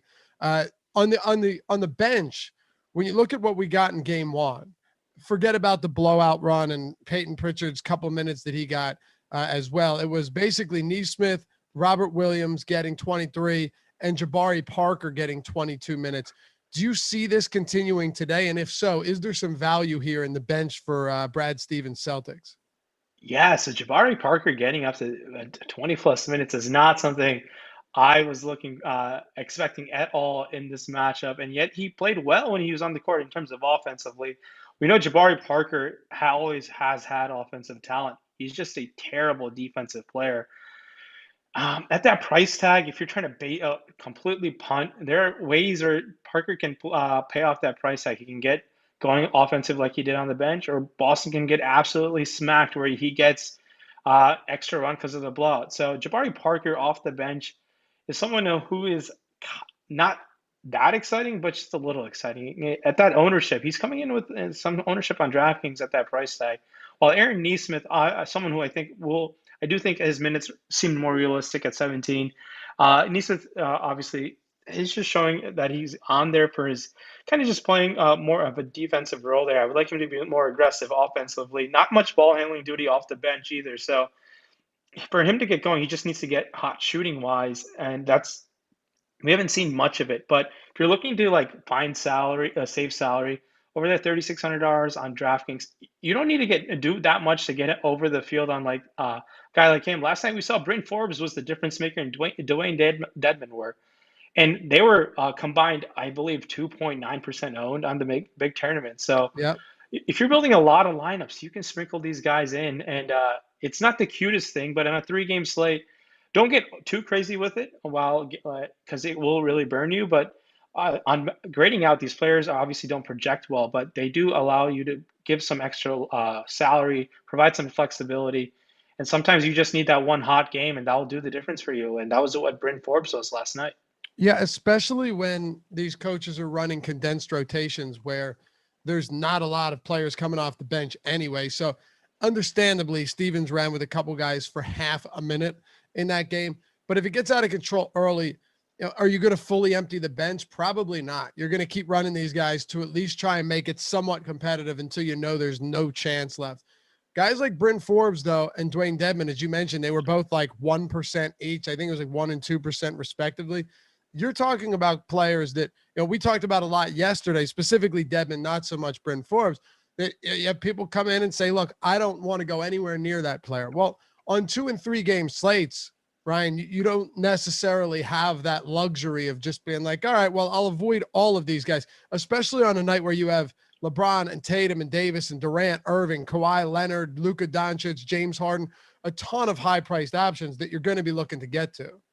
Yeah, and I'll bring up that situation. Look, when these playoff slates, people get, I think, too bogged down. Oh, can he 5x, 6x my salary? And these playoff slates, sometimes it doesn't matter usually anyways, but if your guy can get out there, let's say if Jabari Parker gets you 10 points, 11 points, fantasy points, if he's the difference of you being able to upgrade, let's say a stud of, let's give an example, a difference of upgrading, let's say a Kemba to a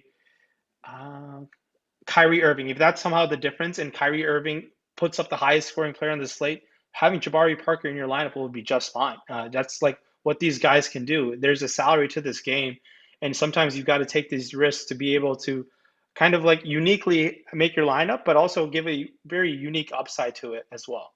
All right. Nets, 9.5 point favorites here, 9 in some spots. What we saw last game was a game where they played really poorly early on. They're actually down by 12 early in the second quarter. And then at the start of the second half, if you look at the game flow, it just went straight like this down in favor of the Nets. And then they were ultimately up by 17 points with just a few minutes left. So I was looking at what the minutes looked like and how Nash decided to stagger these guys, Rynpak.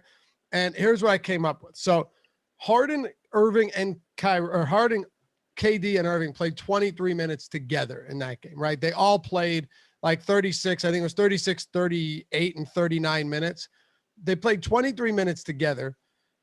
Harden and KD played 27 minutes together. But then if you look at KD or KI and Kyrie Irving, they played 11 minutes without Harden. So 30% of their minutes came without Harden. But 35 minutes came with Kevin Durant and Kyrie Irving on the floor. So Harden was mixed up a ton. Almost every single minute for Kevin Durant and Kyrie Irving, as we've seen before, they haven't played a ton of minutes together on the season, though, came together. They did play 30% of their minutes without James Harden. So there was some staggering here, but mostly it was James Harden off the floor when those guys were on. Yeah. And that was a really interesting game to watch. They obviously fell down early, and they obviously came back and put on a very solid second half performance. And this Brooklyn trio, obviously, I think in terms of security and floor and upside, it's definitely Harden for me on DraftKings. Obviously, triple-double upside, and obviously can put up a high scoring output as well by getting to the line. Got a line 10 times, with 9 of 10 from the line. I was surprised that Kyrie Irving, you really are going to need him to expect him to get there in terms of pure scoring wise. He's not really going to distribute the ball with James Harden doing a lot of the ball handling duty. And at $8,800, $9,200, he is coming in pretty significantly owned over there on Fanduel or rostering too. I just think James Harden being there obviously limits the ceiling for both KD and Kyrie, but I think it hurts Kyrie more than it hurts Kevin Durant. In these, obviously, they've only played 9 times together. It's a very small sample size still, but based off that first game, it just seems like James Harden's being able to find these guys, and they're just taking shots and not much else. So on that reason alone, Harden has that highest upside. Therefore, he's my favorite Brooklyn net. 10,200, 10,800. Obviously came up just shy of 60 points, I believe, on both sides. So I like him. And I think if you want to have your second favorite net, I think going off a recency bias, I think I'd rather take my chances on Kyrie than Kevin Durant, just because you're getting the savings. And I just think that ownership will be lower for at least Kyrie on DraftKings, while on FanDuel it's flipped around because of Kevin Durant's price tag at 10.4. And while paying up for Kevin Durant makes a lot of sense, I do think I prefer the guys like Kawhi Leonard and LeBron James at those similar price tags on the FanDuel slate. You know, it's kind of crazy. It's only been 226 minutes that these guys have played alongside each other this season. But in those minutes, Harden has an 18% usage rate and a 39% assist rate. He's rebounding over that span at a 12% clip, which is solid, but his usage is in the basement. Kyrie Irving, on the other hand, when Harden is on the floor, has a 14% assist rate and a usage rate of 23.5%. When you've got these three guys on the floor together, it is truly a give and take scenario where we've seen limited sample. I think they've only played 8 or 9 or 10 total games together, but man, they're like 18% usage for a guy like James Harden in that spot is insane. The thing I like about him that you pointed out is he could still get you that triple double on a night like tonight, right? He could still give you 20, 10, and 15, even playing half of his minutes or 60% of his minutes alongside both of those other two stars. Yeah, and that's what he makes him very different for that reason on this Brooklyn team, because he is doing that ball handling duty now. And in terms of studs on this slate, I mean, Harden is the second most expensive stud, $400 cheaper than Luka, while over there on FanDuel, Harden comes in as the most expensive player on this slate at $10,800. So, and you really like that bonus over there on DraftKings, and you're also save on those turnover points that he loses over there. So he's a very strong DraftKings play. On FanDuel, you can do a lot of different things. If you don't want to pay up for Harden, you could pay up for Luka on the point guard spot, or LeBron, KD, or Kawhi on that small forward positions who we'll touch on. But I really like this Brooklyn team. I think they're going to get stronger as they get through the playoffs. And if this team, I think, played healthy, part of me thought they could pretty much run the table. But that Milwaukee team looks really, really strong for a second round matchup against them. Yeah, that's why the Sixers got so lucky finishing in that 1 seed. And I say lucky because they closed the season out with like the easiest stretch of games you'll ever imagine. But them getting into the 1 seed, because I think they are the third, and I am, as you could see, a big Philadelphia sports fan. Sixers getting into the 1 seed makes it so they avoid having to face either the Nets or Bucks until, assuming they get there, the Eastern Conference Finals. Like, the Bucks and Nets are very likely going to face each other next round, and it's going to feel like a Eastern Conference Finals or a Finals matchup for sure. Yeah, no, Jeff, I completely agree with you, and it's going to be really fun to see a fully healthy team for both sides. And Milwaukee's lack of depth, will they be able to contain Brooklyn's firepower offense? We'll see. I mean, they're going to need Bryn Forbes to shoot like that all series long to honestly have a real series, in my opinion. I really think Brooklyn's going to find themselves in form, and I think really surprised a lot of people on how easily they can handle the Bucks. So Brooklyn faces Milwaukee. You said how easily they can handle. Brooklyn faces Milwaukee. How many games does it go? So Brooklyn the 2 seed. I think Brooklyn in 5. Oh, really? So they just smoke them, you think? I think, yeah, this is like a historic offense, and like it is. It's going to be really hard to slow down all three every single night. Like, if you slow down one, it's not going to be enough. You need 2 of them to have a bad game. And how often do 2 of Kevin Durant, Kyrie Irving, and James Harden have a bad game?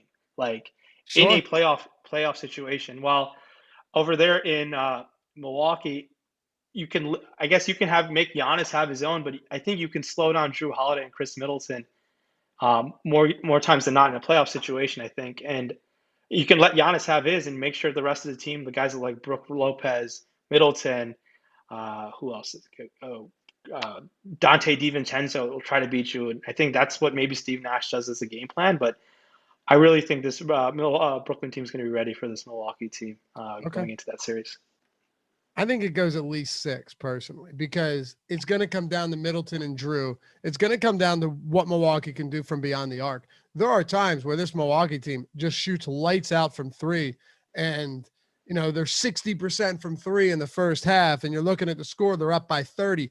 I don't think that's going to be the case against Brooklyn ever, that they're up by 30, but Brooklyn's defense is the furthest thing from intimidating. And another thing too is Giannis is going to get to the rim at will. So can they complement that with 3-point shooting? I think they can. I actually think this will be a closer series.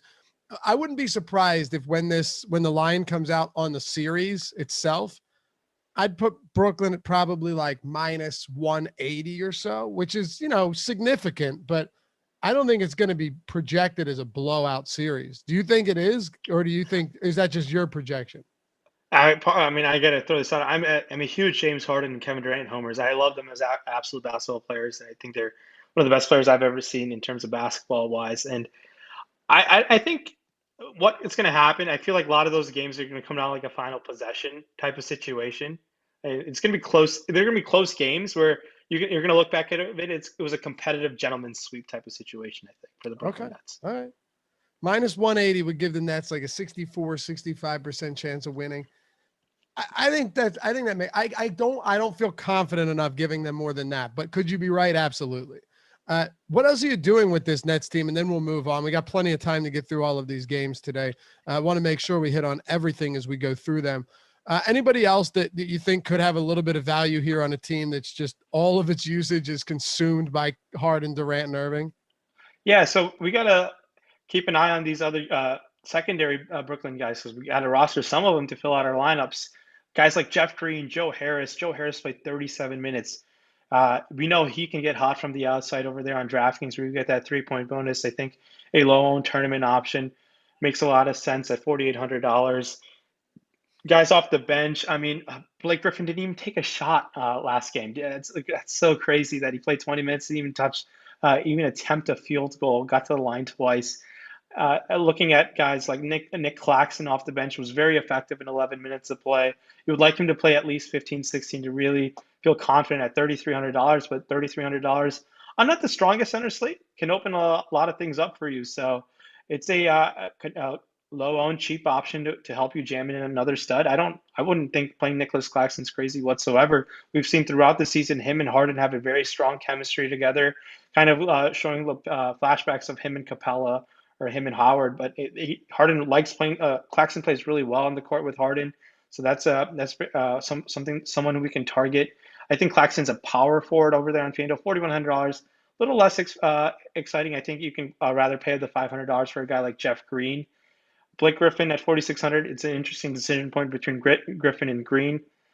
Some of these guys are very interesting in terms of very low owned, cheap tournament upsides. And hey, look, Brooklyn could wax them, and we could see some of these bench guys get minutes. And I think Nick Claxton's going to be in that blowout run. Guys like Landry Shamet, Bruce Brown Jr. could be in that blowout run as well. And sometimes in these playoff games early, the early games in its respective rounds, these starters just pull their starters a bit more. These coaches pull their starters a little bit earlier than you'd expect, just because they're going to need to be rested for that more important game 3 or game 4 later in the series.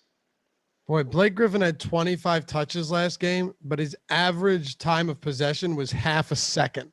So like just completely uninvolved. Let me put that. Give you some contrast to that.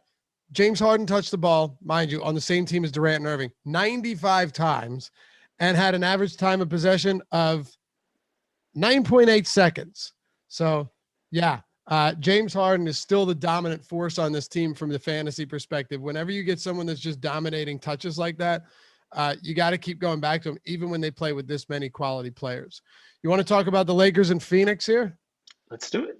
All right, let's make it happen. Before we do, No House Advantage, sponsor of the Deeper Dive. You guys know about him, but if you don't yet, why aren't you over there? Well, that's because you don't know about him, but I'm going to tell you why you should be over there and why you should know about him. First off, you got a deposit bonus by using the promo code Awesemo, AWESEMO. Go over, download the app, check it out. It's peer-to-peer player prop platform. So instead of like all of these other sites, right, where you're plugging players in, it's very similar, but in this case, you're doing it with player props. So unlike other books too, where you got to bet single props and you can't parlay them, which is most cases. And if you can, it's just very unfavorable for you for many different reasons. Over at No House Advantage, you're essentially parlaying all of these, but you get points for them. So the ones you're most confident with, you put at the top of your lineup. The ones you're least confident in, you put at the bottom. It's a tournament style. So it would be the same thing as I just power right through that tournament style. So the same thing as it would be on any other site, it is there, except you're plugging these player props in and building a lineup through that same concept. Now, the good thing over at Awesemo, all of the tools that we've built specifically for this partnership with No House Advantage are 100% free, 100% of the time. Never are they behind paywall. The player prop tool, which takes all of the props over at No House Advantage and takes what we've got at Awesemo, what their projected props are, and you can use that. Also the optimal lineups tool, all of that great stuff, totally free every day of the week. Use it to your advantage. Take advantage of the stale lines that might come out earlier in the day. Unlike books that get heavy action and you see the line move or a lot of money comes in and the line shifts, that's not the case. So you can find that edge, find those holes, and use the tools to take advantage of it. Of course, use the promo code Awesemo to get your $20 as well. Go over to No House Advantage. Check it out today. All right, let's talk about the Lakers and the Phoenix Suns. Los Angeles Lakers took the L against the second-seeded Suns last time out, 99-90, just a super low-scoring game. LeBron James managed to flop once again. It's really out of control at this point. Listen, I like LeBron James, but Ryan, the flopping has gotten to extraordinary levels. And I know LeBron James truthers and huge fans are going to come at me for that, but it's just true. He is a flopping king at this point. I have this wild conspiracy theory that I'm going to bring up. So I think Adam Silver called Jeannie Buss on Saturday night and Rob Pelinka and told the Lakers, you have to tank this game 1 or we're suspending LeBron. You have to tank game 1 or we're suspending LeBron for attending the tequila event with Drake. That is the conspiracy theory I have for how poorly Anthony Davis played. He took the blame for that situation, and I think that's why the Lakers had to go down 0-1 against this Phoenix team. Do you think if it was another player that attended that outdoor or that party, that they would have been suspended, or do you think that these rules have been in place and that players who have been in similar situations have in fact been okayed by the league.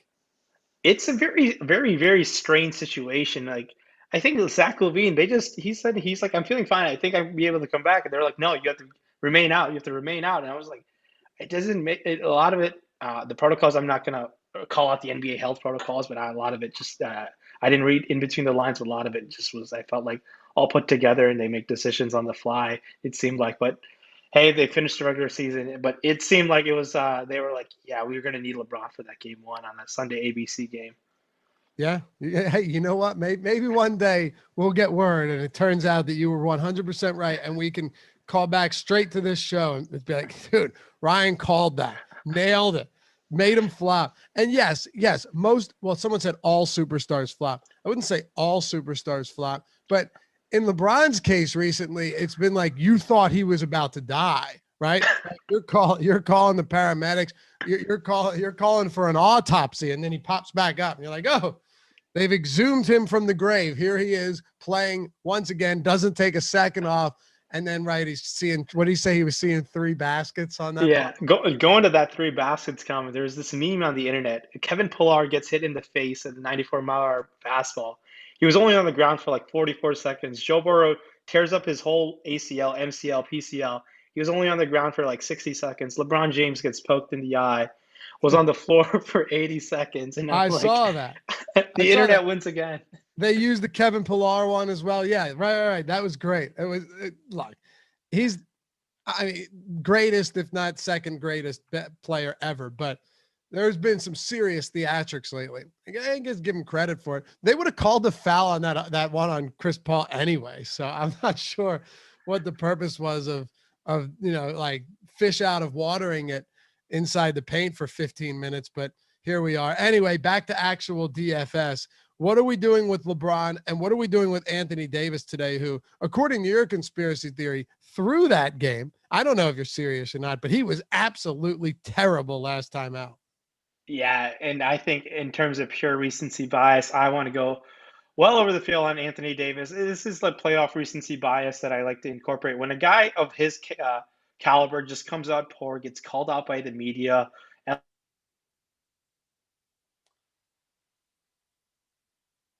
the eyes last game out, and I think he's going to come back, bounce back, and he's going to be great. You can keep going. You keep freezing. So your eyes went all wild. It was like a 5-day drunken stupor that you had yet to come out of. But go ahead. Keep this one going. I said Anthony Davis should bounce back and shut up the critics. And I really like going to Anthony Davis. I have a huge bias on him. I'm always over the field on him. So viewers, keep that in mind. I'm going to be over the field on him yet again today. I really like taking advantage of Anthony Davis today at that low projected ownership. And I think he's going to come out and play with a chip on his shoulder, hopefully. So I really like going to Anthony Davis at $9,600 on DraftKings. Seems awfully cheap. And I think he has a huge upside just to come out to prove his critics wrong. All right. Yeah, Josh earlier today was saying at Anthony Davis's ownership, it was going to be tough to get away from that. And, I would assume, I guess the tough part for me, right, is when I'm looking at some of these players, you got Anthony Davis still projected on DraftKings at 12% at 9,600. And then you have Jason Tatum where's Jason Tatum at? I believe he's only at like 19%. So is it worthwhile getting overweight on Anthony Davis if that results in less, say, Jason Tatum or less of these other guys that aren't extraordinarily high owned right now? Yeah, that makes the decision point really, really interesting in tournaments. And I think many people are just going to be shying away from Anthony Davis. And I think in the ownership difference, you could jump that field by quite a bit, just being a little bit over the field with a guy like him tonight. And he has huge upside. I mean, he's easily has 60-point fantasy upside. We've seen it happen numerous times as a Laker, and he was great throughout all the playoffs last year. And I think Vogel's going to make sure he gets going this time around. And I think I'll be willing to make that pivot, and hopefully the field shies away a little bit so I can take advantage of it. That's how I feel about this Anthony Davis situation. Now, if you're not interested in Anthony Davis because you think he is not a good basketball player anymore and he's just been terrible since he's came back since the injury, I mean, yeah, he's not been fun to roster in terms of fantasy wise, but in terms of tournaments, a low-owned Anthony Davis is the best type of Anthony Davis to roster. Have you ever seen the show Impractical Jokers? I have not. You haven't. Jordan, have No. you? You guys are the worst. For those of you that have, next time you look at Frank Vogel behind the mask, tell me if he took that mask off and it was Joe Gatto from Impractical Jokers that you would be shocked at all. I mean, they look exactly the same from behind the mask, of course. So like from here up. Anyone that's seen the show knows exactly what I'm talking You're about. going to have to post a side-by-side tonight. I don't think coaches have to wear masks anymore. I know, and that's the disappointing part, but I'm pretty sure Vogel was wearing one in game one. Okay. Interesting. Or no, he was. I didn't see game one. He was wearing one in the play-in game against the Warriors. So yeah, I know maybe Spoelstra wasn't wearing one last night. Yeah, there's plenty of pictures out there, though, so I can pull it up. Some people hate the show. I think it's funny as shit. Anything else on the two superstars before we start going down this roster? Yeah, I mean, LeBron James is still a solid option, especially in FanDuel where we're rostering two of the small forward position. He comes in 10-5. Obviously, I prefer to pay up for LeBron James than Kevin Durant at that price tag over there on FanDuel. And he has triple-double upside on DraftKings as well. And look, these guys are coming in kind of low-owned. I know it's a matchup against Phoenix. Obviously, two good defensive teams all year long, but it's the playoffs. It's playoff LeBron is a real thing, and he's going to get going. I don't mind. If you somehow fall on both of these guys, it's a small enough slate where I'm okay with it. And it's completely fine where both of these guys can put up 50, 55. Obviously, it's not as likely, but it will make your lineup pretty unique. And I think they both can reach an upside for sure. All right. Let's talk about guys like Drummond and Schroeder and Kyle Kuzma, because this is the one. There's a couple teams actually, but outside of when you get past LeBron James and Anthony Davis, these salaries just fall off a cliff for obvious reasons. The same reason that it happens in Brooklyn, right? And pretty much with the Clippers too, beyond Kawhi Leonard and Paul George. So what do we do with the rest of this rotation today? Is there anyone that we can look at and say, you know what? I can't project them for a ton of minutes. They're not particularly good. LeBron and Davis are going to do most of the heavy lifting, but I think on a 3-game slate in the postseason, this guy or these guys make sense. Yeah, Dennis Schroeder playing around 34 minutes obviously doesn't not as active offensively with LeBron and Anthony Davis on the court. Coming into quite a bit of ownership over there on FanDuel. We're rostering two. He's an okay play, not that exciting. Obviously, he could get going. It's a tough matchup against Phoenix. Man, Andre Drummond, his minutes are all over the place. Could not slow down DeAndre Ayton all night long. DeAndre Ayton looked like Hakeem Olajuwon on him. So who knows what Frank Vogel is going to go with that center rotation. We saw Montrezl Harrell play up to 15 minutes coming off the bench. Does Marc Gasol enter the rotation? He might. Who knows? It's really tough with that. This is like these three centers have become like the Lopez, Gafford, and Alex Len situation of the West, where it's really tough to pinpoint. I know Drummond's going to start, but is he going to find a way to play 25-plus minutes? That's when I'll have interest in him. And there's a guy like Marc Gasol that can just whip out whenever, and we'll be like, obviously he's going to come out now when we least expect it. So it's really tough to go there. Guys like Kuzma is coming in very, very low owned, and he's one of those guys in playoff situation. When a guy gets hot, he's going to play like 19, 20 minutes. He's going to have to get up 10 shot attempts and go like 7 of 10 from the field, and Kuzma has that in his bag. Coming in very, very low owned and taking a little bit of chances on guys like him or even KCP, because KCP is going to play around 35, 36 minutes. They don't need to do all that much to pay off those price tags. So being just a tad over the field on guys like that, I'm completely fine with. Okay. Anything else for the Lakers before we touch on the Suns here? And we saw Caruso play up to 24 minutes in tournaments. If you follow on as the last guy in on 4K, it's not the most craziest play on a 3-game slate. So the Lakers now 2-point favorites. I do think the Lakers win this game, by the way. I would be surprised if they didn't tie this series up at 1. Anthony Davis can't be worse than he was last game. I know Chris Paul didn't play particularly well, but dealing with that injury, it's funny. They called it a right shoulder stinger, and he wasn't on the injury report. He said in the post-game presser, Ryan, that he felt a crack. Now, that could have – I don't know if you heard that. Yeah. I don't know if that's – like, honestly, that could just be whatever. Maybe it wasn't a crack. I don't know. He was really subdued during that presser, too. It was kind of weird. I went and watched the replay. He actually whacked his head on Cameron Johnson's like shouldered. And to me, I didn't really know what happened, but then I saw this medical guy on YouTube that has this doctor, this MD that has like 500,000 subscribers. So I said, all right, well, let me check this out. And this guy's putting out some good content. And he's showing how, the traps and the deltoids and all this. I pretty much forget everything he said outside of naming a few muscle groups. But the main thing is he said, if in fact this was a stinger, which can happen with the way the injury occurred, that he actually should be good for the rest of the series. So all of that stuff in the presser was weird, but I'll take the advice of someone that has 500,000 subscribers and a medical degree over myself and my own eyes. No, it was very, very strange. I think he went to the locker room twice. Yeah, he during came the back game. twice. Yep. Yeah, he went back twice throughout the game. He just seemed like he could not get a grip on the ball. He kept slipping. The ball kept slipping. He was dribbling a lot with his left hand, and then he had that one crazy, very timely fadeaway. He shot that very awkwardly. So I do think with the rest and everything, and they continued to let him play. I just think it was in the moment, just like a real stinger, and I think he should be fine. He just gets hurt at the worst type of times. I mean, if you and a team of this talent in Phoenix, they've been great all year long and make some serious noise. It's really disappointing to see Chris Paul to come down with any sort of injury. 1,800 watching, 324 thumbs up. What's our ratio on that? It's gotta be low. 18%. Get that to 400. I think that's doable. About 76 thumbs up to 400. We still got 12 minutes left in this show. It's definitely possible. So if you haven't done so yet, maybe you came in late. Take that second, hit that thumbs up if you're enjoying this show and all the free content here.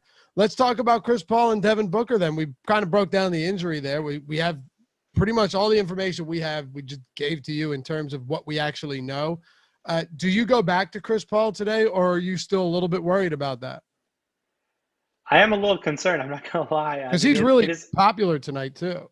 He is popular, and I think coming in a little bit under the field, I think that's completely fine. I was about like slightly above the field last time out. He's coming very, very popular over there on Fanduel, and there are a lot of ways to differentiate yourself off that ownership, because going to guys like pivoting down to Kemba, paying up for a guy like Kyrie. So, and I think both of those guys have similar upsides to Chris Paul, and at that ownership, I mean, I think it's easy to pivot off of that. You're going to like Chris Paul. He started off the game great, and then that injury really, really disappointed his stat line the rest of the way. So, and that led to Devin Booker just balling out. I mean, absolutely put on a sensational playoff debut performance, in my opinion. Just was involved in the scoring end, the facilitating end, was grabbing rebounds, 34, 8, and 7. I don't think the 7 rebounds are obviously a bit higher than what he actually performs at, but 26 shot attempts, 45 minutes in a game one playoff game. Man, I mean, clearly they're going to need him to play every single of those 45 minutes yet again in game two. Anytime someone is going to play 45 minutes, and especially a guy of Devin Booker's caliber, you can throw out the matchup out the window. And I think, Devin Booker at 45 minutes, you're going to have quite a bit of interest at that salary. $8,100 on Draftkings, $8,200 on Fanduel. I think it makes a lot more sense to spend up for Booker as your son. And a guy who I think I'm going to be off of today is DeAndre Ayton. 10 of 11 from the field, 8 offensive rebounds. I don't expect all of those numbers to sustain again. I think coming in way under the field on DeAndre Ayton is where I'm going to go. I don't think that the matchup is very tough for him, and I think they're going to make adjustments to slow down Ayton this time around. I think you're right. I actually said the same thing this morning. I like him though still, because I think 6,100 is solid for a center that's going to play 37 plus minutes. But he shot 91% from the field and had 16 rebounds against the giant Lakers front court. That's something that's going to be tough to replicate in back-to-back games. Yeah, and look, on FanDuel where you're rostering one and you land on him, sure. But I just think we saw the big upside game from DeAndre Ayton. I think we have already had it. And if you were on it in game one, it really worked out for you. And I think there's a whole game theory aspect of it, just hopping off of that and hoping that he really stinks it up today and you jump that field of that ownership, in my opinion. All right, so let's close this out and we'll have about 10 minutes for this final game, which should be enough here. Let me make sure we didn't miss any. All right, let hit this just quick answer on this one, Ryan. Gabriel with the super chat says, FanDuel question, Luka and AD or Harden and Tatum? Man, it is very close. Thank you for the super chat. And this is on FanDuel. Yeah. So Luka and AD or Harden and Tatum. So, man, I think they're going to be. It's very close for me. I think I'm just going to go the Luka and AD side of things. I think the AD ownership, you'll have a significant edge. And we saw Luka how he played really well in this Clippers matchup last time out. Okay, there you go. Josh says, no, not Josh. Where was it? Yeah, Bean Dude. Rynpak got that nice trim in his house. Yeah, the crown molding up top. Yeah, looking good back there, man. The projector screen. I see all that going on there. Yeah, it took all of pretty much the whole summer to get this together, and it really came out well. And it's been nice to watch these playoff games over the past few days. Yeah, I bet, man. Looking good. We got one game to go here, and then we're turning this one over to the Live Before Lock crew. It's Chris Spags, it's Eric Lindquist taking you all the way up till 7:30 lock for this 3-game slate. Before we do this, though, I should remind you that if you haven't checked out Awesemo.com yet, maybe you want to check out all the subs we have. The weekly Express Pass for $4.95, the weekly All Access with every single sport, or monthly Awesemo Plus Platinum. You could make a full investment out of this and really put some time into it. Go with the full year, all sports, single sport. Doesn't matter. However you want to do it, we've got a way to make it work. All the tools built by Alex Baker himself, Awesemo, aka #1 ranked DFS player, and more importantly, used by him to win a ton of money, used by Rynpak to win a ton of money, and a lot of other guys on the site like Steve DeColts, Steve Buzzard, and so many others that you see at the top of the leaderboards, especially when we do the Hall of Fame segments. We don't have time to do it today, but you'll see the Awesemo avatars up there all the time. I don't need to convince you. Check it out. Go to awesemo.com/join. See if anything fits your needs, your budget, your style of play. We got something for everybody there. Ownership, player projections, top stack tool, the boom bust tool, the lineup builder, all the premium articles, the fantasy cruncher add-on, which is so huge. And if you're not ready yet, let's say, you're at a period where you don't want to pay for a sub yet, but you're still interested. You still want to check out the YouTube channel. We got free content, premium content, but it's in front of the paywall today. The NBA ownership rankings, MLB player rankings, PGA golfer rankings, and NHL main slate top stack tools. So all of that free today. If you just want to take go wander over to awesemo.com and check out some free content as well. Shout out to Steve Buzzard. He took first solo in both the FanDuel single game contest yesterday. Pretty impressive feat on a single game contest to take them both solo back to back. That's amazing. He's winning all the time. Like that guy's always winning. So truly one of the goats for sure. He is. Yeah, and such like a soft-spoken dude, doesn't boast. He'll never ever. You're the same way, but he'll never ever bring up like whenever I'm on a call with him for what Awesemo we're discussing something. I'm like, "Oh, congrats, man." He'll just be like, "Oh, thanks." He's really humble, and it's cool to see him win. But let's close this out.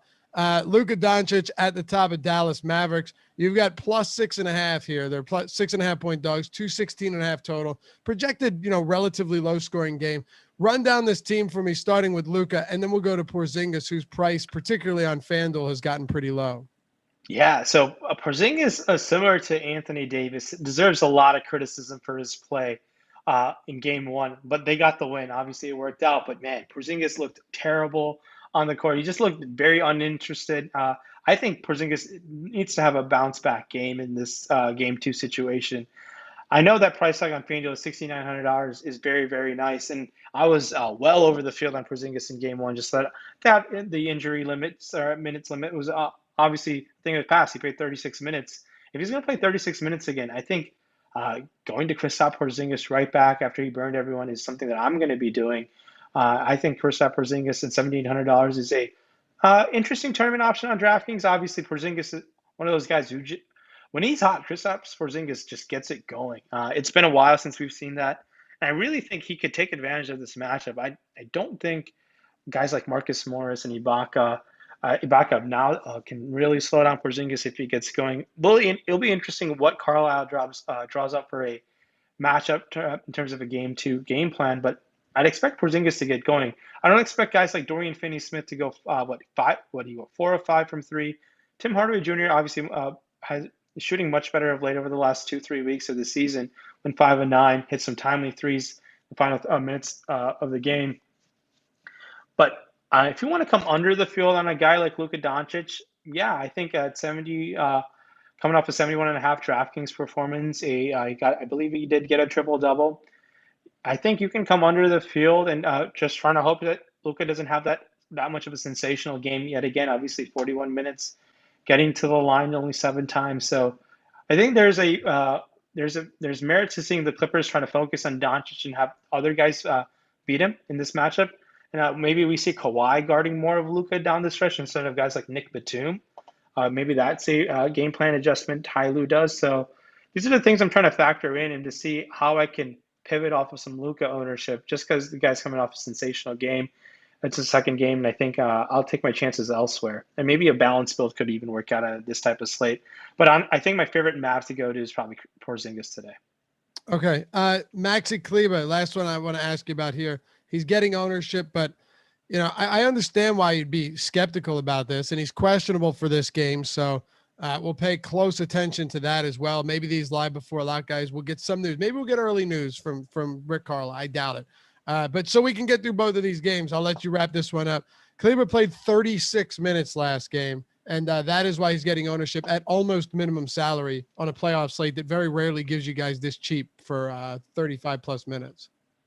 Yeah, I'm surprised that the questionable tag is a sore Achilles. Kawhi Leonard had murdered him and put him in a coffin on that absolute poster. Yeah, so Kleber, I do expect him to play 36 minutes of Kleber. Obviously, very solid value option. Yes, last time it was very low owned, and I think price went up on FanDuel $4,400, but $3,400 on DraftKings coming in with a significant amount of ownership over there. So a power forward center spot on DraftKings, you're gonna miss out on the potentially rostering guys like Kevin Durant, Jason Tatum, Anthony Davis, Kristaps Porzingis at that power forward position.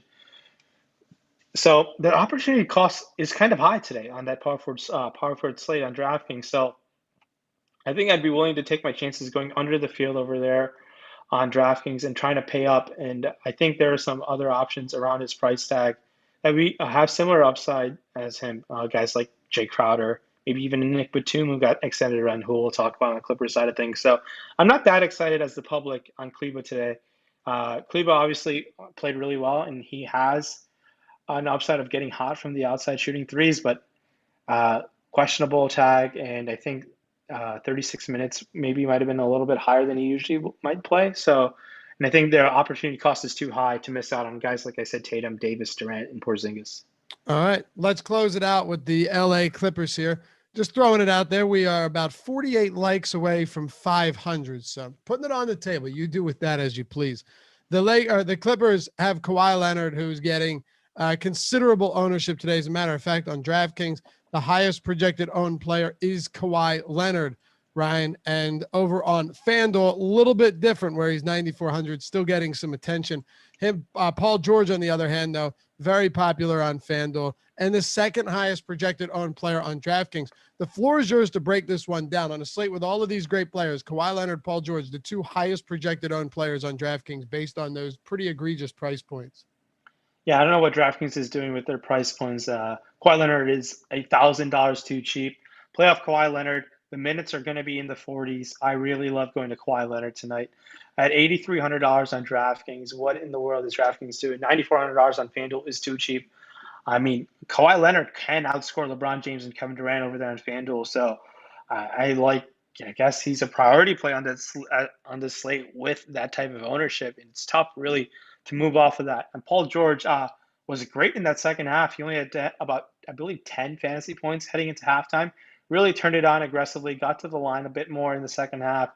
I think Paul George is a very solid option on both sides yet again. If you land on them both, yeah, definitely can happen.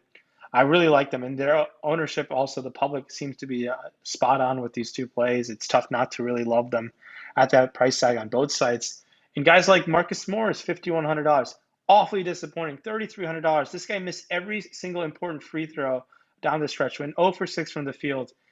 This guy obviously rubbed Luka the wrong way in the bubble last year with that ankle injury. And I think Morris, someone, I think at $5,100, this Clippers team needs to get going. And the minutes are still going to be there. It was very, very, very disappointing on FanDuel. But $4,400 Marcus Morris is tough not to love over there on FanDuel. And people are going to be like, can you roster 3 Clippers today? Yeah, their price tags seemed like they were all going to pan out and they're going to play those mid-30s minutes today. So the Clippers team is priced too cheap across the board and tough not to have a lot of interest in those specific guys. Now, the rest of the team, guys like Zubac, Ibaka, Patrick Beverly, Nick Batum, and Reggie Jackson, man, you could just pick your poison by pulling out of a hat. I really don't know who's going to pop off on this type of slate. And Rondo is someone who got minutes. Yeah, I forgot to talk about Rondo. I believe Rondo closed last game out, and I think we can definitely roster Rondo just because he seemed to play better when Rondo's on the court. He's just naturally Rondo being Rondo. I think Rondo's going to be a fine option as well. All right. Good stuff, man. As always, Rondo did close that game out. You are correct. He had actually played 15 minutes to close out the second half. So pretty significant playing time there in the second half for Rondo. That'll do it for us. Anything you think we missed? Well, Chris Spags, Eric Lindquist got you covered over the next hour, to be exact. It'll be about 57 minutes. That's my time to go. And hey, if you didn't know yet, we're doing a giveaway at Awesemo.com. I figured I'd throw that out there because, well, when we're doing giveaways, why not throw your hat in the ring and give yourself an opportunity to win some free Awesemo monthly plus platinum passes. Go to Awesemo_com on Twitter. Check that out. While you're there, follow Rynpak, RYNPAK, myself, Laffy_D, LOUGHY_D. Thanks as always for watching, guys. We'll see you back here tomorrow on the Deeper Dive presented by No House Advantage.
What is up, guys? It is time for an NBA Live Before Lock show. Got yourselves about 56, maybe 55 minutes by the time you hear this left until lock time. And we're going to take you through everything we're seeing for today's 3-game slate. We're also going to do some silliness as we always do because the man I'm on the show today is going to be no stranger to such things. But first, I am Chris Spags. Welcome to the show. Second of all, here's this guy, Eric Lindquist. How you doing, Eric?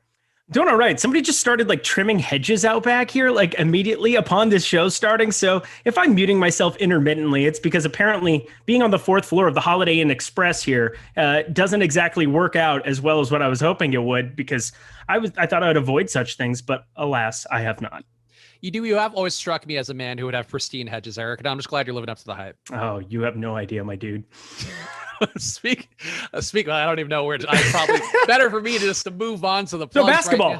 Right Here we are. Basketball. Speaking of basketball, some plugs hit them up top. First of all, Awesemo NBA still going strong right now with all the data and tools that we reference throughout this show, throughout all the content on the channel. And a lot of our guys, whether you be a person watching the shows, reading the articles, or some of our content creators and hosts on the shows, doing a great job with the Awesemo Plus data. And that continues to roll on throughout the playoffs. So go to awesemo.com/join. Check out an Awesemo Plus weekly pass, you're getting all the NBA data as well as MLB, PGA, MMA, NASCAR, everything that is in season right now. NHL, still playoffs going for that too. All the data is at your fingertips for $29.95 a week at awesemo.com/join. We also have the NBA Awesemo Plus weekly packages for $16.95 and a weekly express package for $4.95 as well. So lots of options for you at different price points. Get in there, get some of that data in your life. That express package as well, going to give you all the showdown data, which is crucial, I think, as we start to get some of these smaller slates. So go check all those options out at awesemo.com/join. And also shout out to No House Advantage, who is our sponsor today, who is doing their thing. Hopefully, you know by now, taking a different spin on daily fantasy sports by combining prop betting with the traditional DFS format. So you guys hopefully know and love by this point.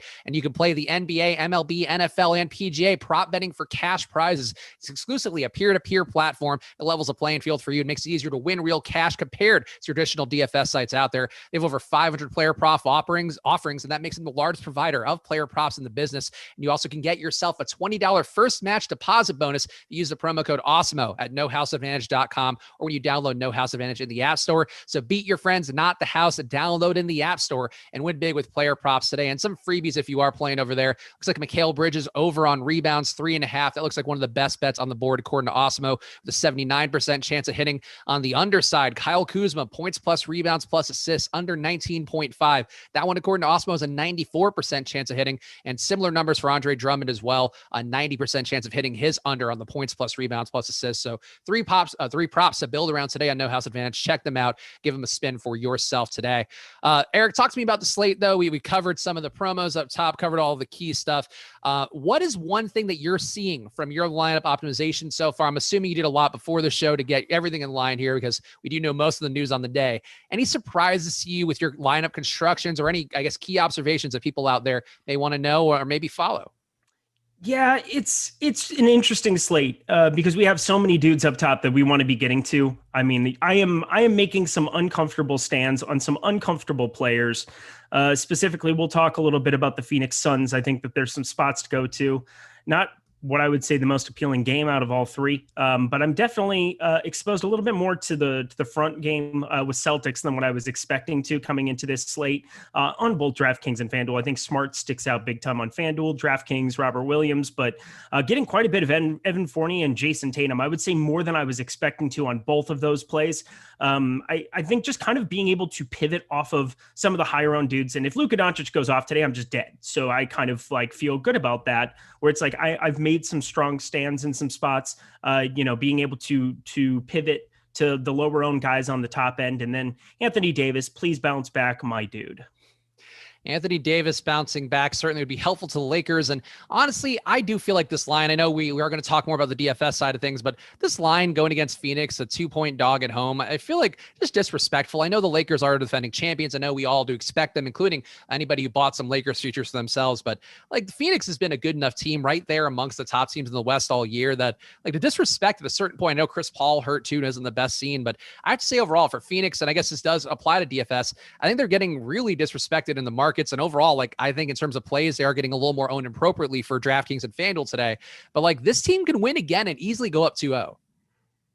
Yeah, public money. It's public money. And that's what it comes down to. The Lakers are the most, it's like the Green Bay Packers in the NFL. It's like the New York Yankees in MLB. Like, there's certain teams where the public money is just going to funnel to, and it doesn't matter what you do. It's very hard to kind of make those adjustments. I think Vegas also, considering Phoenix was a 2-point favorite for that first game. I mean, I took the points. I'm an absolute fish, so that's fine by me. But we live another day. And yeah, I'm kind of staying away from this game in general. I think the shift has to do with Chris Paul. Like, really, it's a question of like what we saw in that second half from Chris Paul was not a normal Chris Paul thing. There's a lot of there's morphine that exists. I don't know what he's allowed to have and what he's not alled to have and insert into his body. He's a vegetarian or a vegan now, so I don't know if that fully fits. Yeah, does morphine fall into that cosm? I'm not sure. I have no idea. But I'm just saying that whatever he's going to be doing, he's going to have better painkillers than you or myself would have availability to in order to have that shoulder in high demand and ready to rock. I didn't know we were going to go on a pharmaceutical rant so early in this show, but here we are. Talk about getting weird. Here we are. Chris Paul, conspiracy theory. I think the shoulder might be worse than we think it is. The DFS Whispers has a super chat as well. $1.99, Eric, to help pay for your Holiday Inn room. So I think that should cover pretty much everything in the minibar too. Yeah, well, they cut off my internet yesterday, and I'm going to lose water and power if the Clippers go down 0-2. So I don't really know what to tell you. It is tough times here at the Holiday Inn Express. But, that being said, I think that there is some value to extract here. And once I hit the, I've got the $20 winner over on DK. So once that comes to fruition, I'll be able to afford the high rise at the Ritz-Carlton in downtown Los Angeles.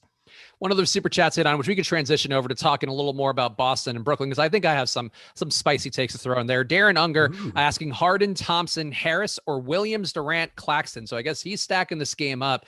And I'll ask you first here, because I don't love the Thompson and Harris parts. But Harris in particular looks like a little bit of an overowned play today on DraftKings. But Eric, Harden, Thompson, Harris, or Williams, Durant, Claxton?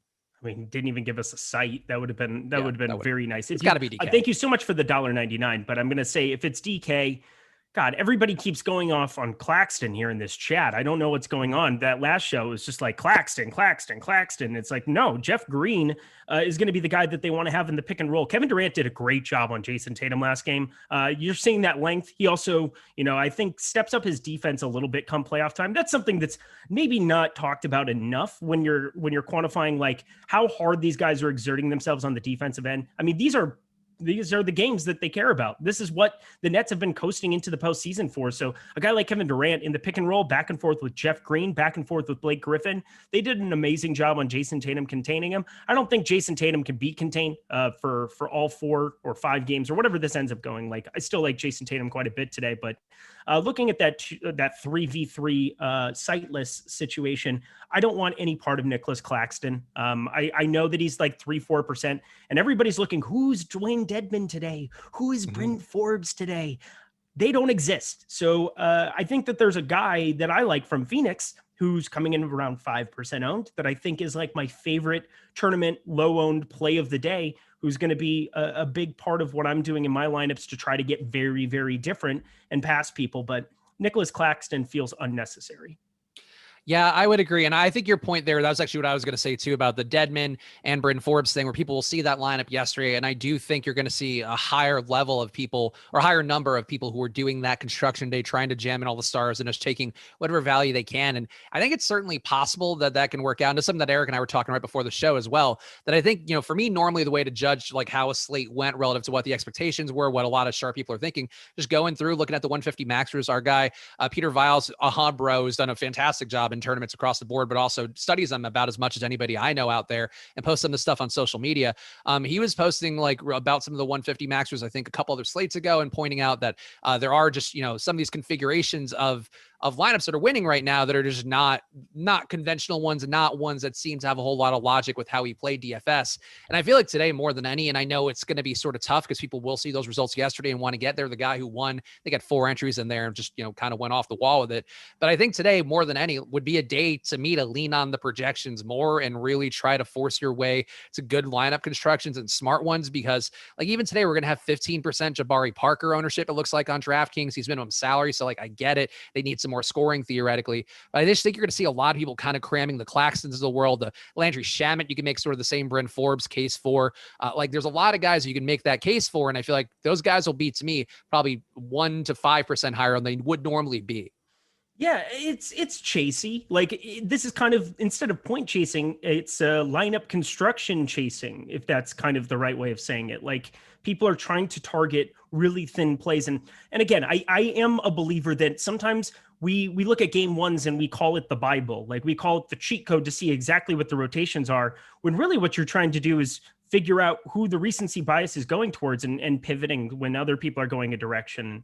I think that's something that I'm definitely focused on today, where I don't take everything that happened from game one as absolute legend. Like I think the Clippers are going to probably do a couple of different things to try to mix it up, to give some different looks to Luka Doncic, because he absolutely torched them. And, a team that plays at the 3rd slowest pace in the entire NBA and is 8th in defensive efficiency for the regular season. Like I got to expect that the Clippers can do some things that other teams can't do in order to slow down Luka Doncic, in order to make that kind of a priority to stop him. So if he's coming in 25% and I'm getting 10% on Anthony Davis, who had as atrocious of a game as possible, I mean, I can only assume that the reason that 15% exists, that chasm exists, is because of recency bias, and that alone.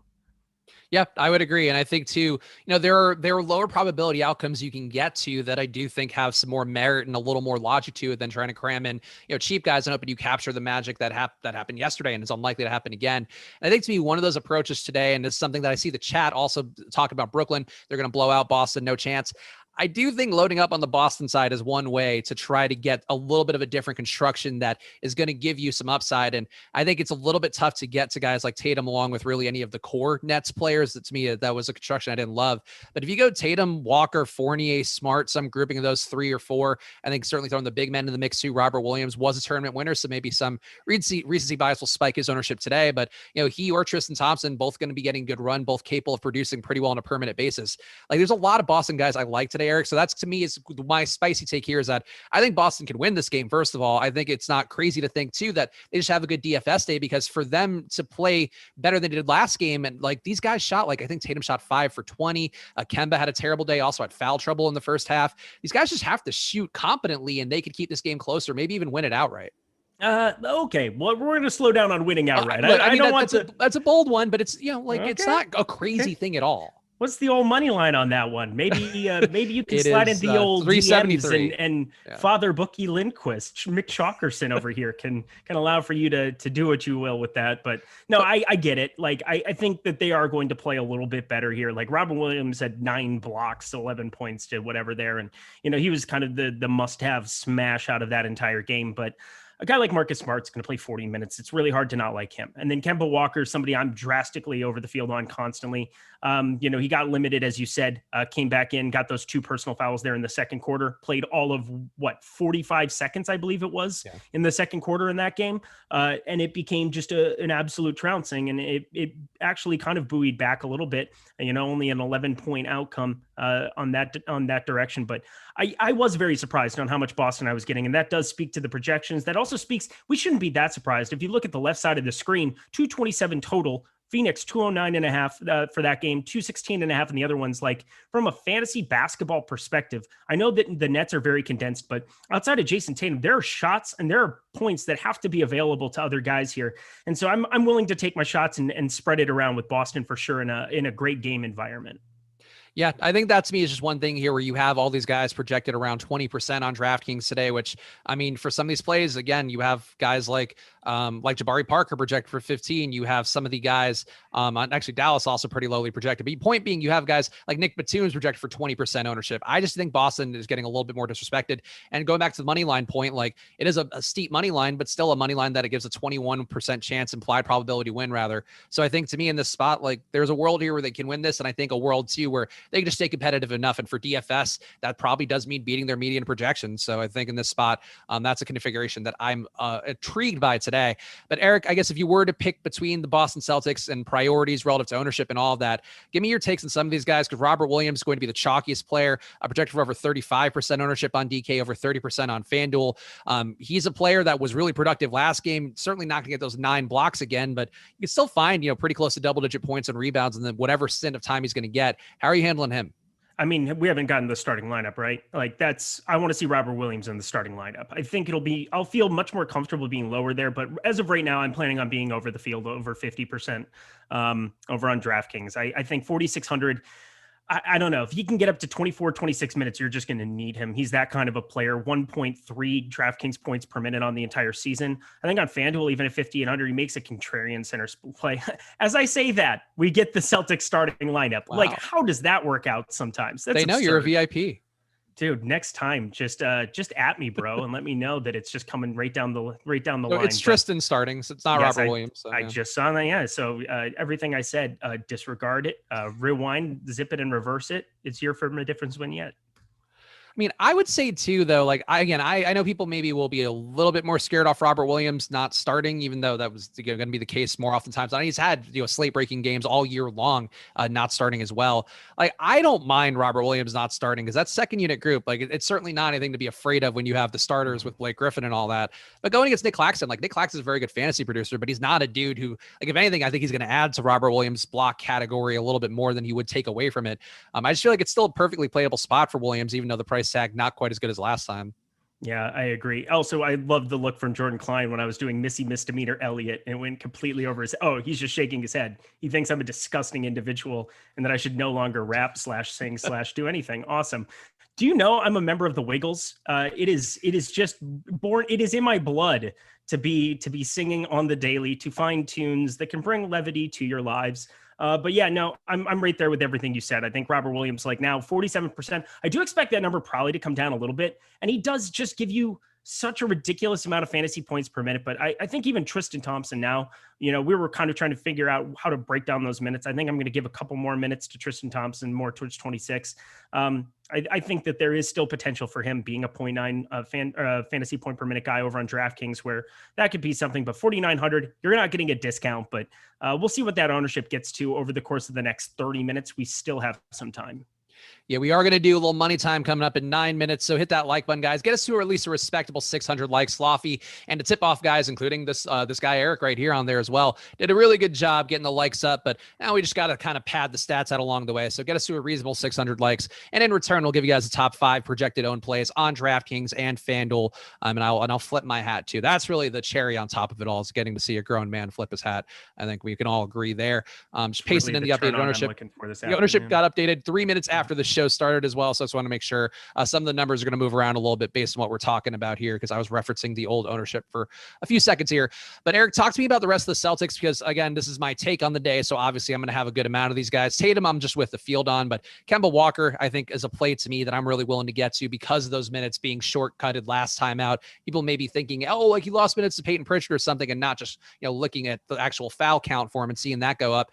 And Marcus Smart, a very chalky play on FanDuel. On DraftKings, I think you can take or leave him. That's been sort of my feeling for him most days, but on FanDuel, it looks like he's borderline unavoidable. And you still have Fournier as well, the less projected option, but still is going to be getting, it looks like 25% ownership. So out of the scorers for Boston, we talked about the bigs, which ones are you most gravitating towards? Kemba Walker is my favorite play on the Celtics. Marcus Smart on FanDuel, pretty close. They could basically be 1A, 1B, but Kemba Walker's got to play a big game for them to be competitive here. 27 minutes, 19.25 DraftKings points. We saw this last year in the bubble. He was basically a non-factor for them. I know he was fighting injuries, but I got to assume that he wants to show up in a meaningful way here, only 27 minutes. Plus, I think another part that we haven't even touched about with Boston is that, they ended up sitting guys. They were like, all right, we're done here at this point. 27 minutes for Kemba. He had the foul trouble. We talked about all of those goodies, but they are going to go out and play as many minutes as possible. And that Jason Tatum, 41.5 minutes. Kemba, coming off of this, if he had played 37 minutes instead of the 27 that he played last game, what would his ownership be? He would be 40%. And we're getting him at 22.8% on DraftKings right now. Just to give you guys a little preview of all the goodies in ownership.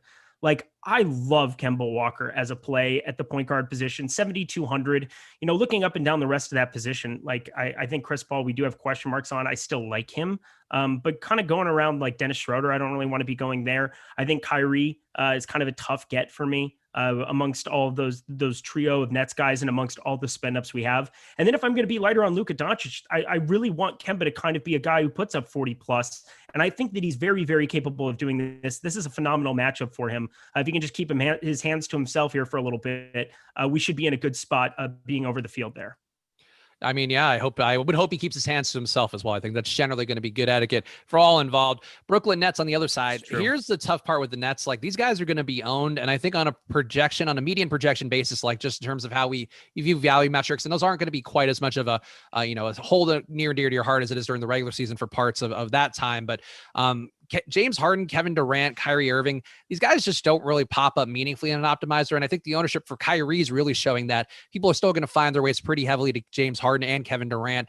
Durant less so on FanDuel. Harden, though, going to be about a quarter of the field owning him on DraftKings as well as Durant. And then Kyrie, the lesser one.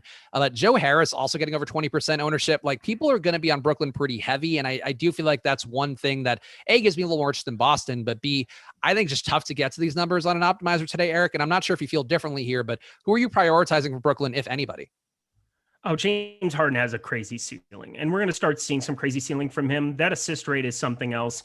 Talking to Kyrie for a second, just because I basically feel pretty comfortable having next to none.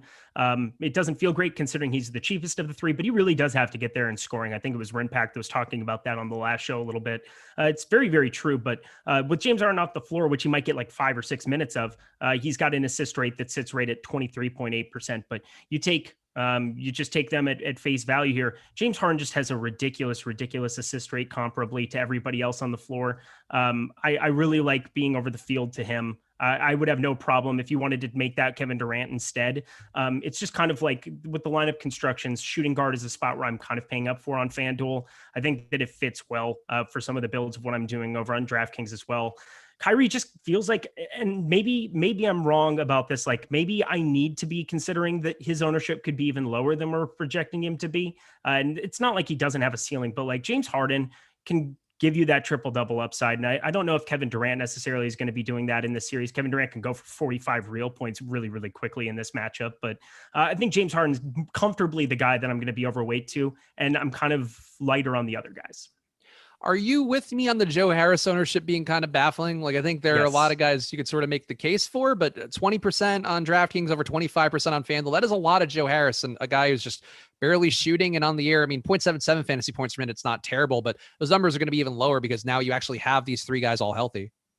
So we have to look at him. We can't just say like we like Joe Harris or we don't in terms of like what his fantasy, because he's somebody who can get hot and there's no denying that. He's somebody who can get hot. So it's like, what are the other plays in his range and how comfortable are we? We haven't seen enough of a sample. I mean, this is what, the 9th game, 10th game that we're going to see all three of these dudes, the Nets trio of dudes playing in. And Joe Harris, 21.2%. I mean, part of that is he's under 5K over on DraftKings and then over on FanDuel. I think it's just a necessity of the slate that with so many guys on the top end, we've got to find guys to pay down for. And it just sticks out seeing 4,200 for Joe Harris. That just feels too cheap.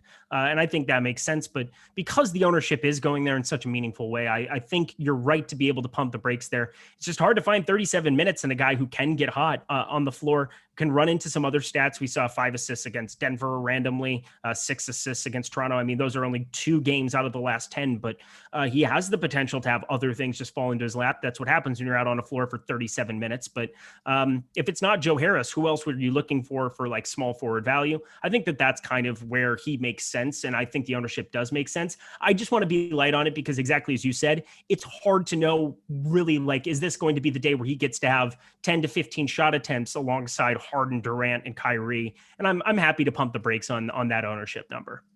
Yeah, I mean, I'm with the field on it right now, it looks like. And that was one that I pulled my number before updating the ownership and saw where Harris is. And like, I figured I was going to be close to the field on him just because that's where I wanted to be with it. But I do think with Joe Harris, like he does open up some line configurations that work and ones too that I think are a little bit lower owned. So that to me is a utility in Joe Harris if you are sort of pairing him with some guys who at least get you to a different construction or get you that ownership product down.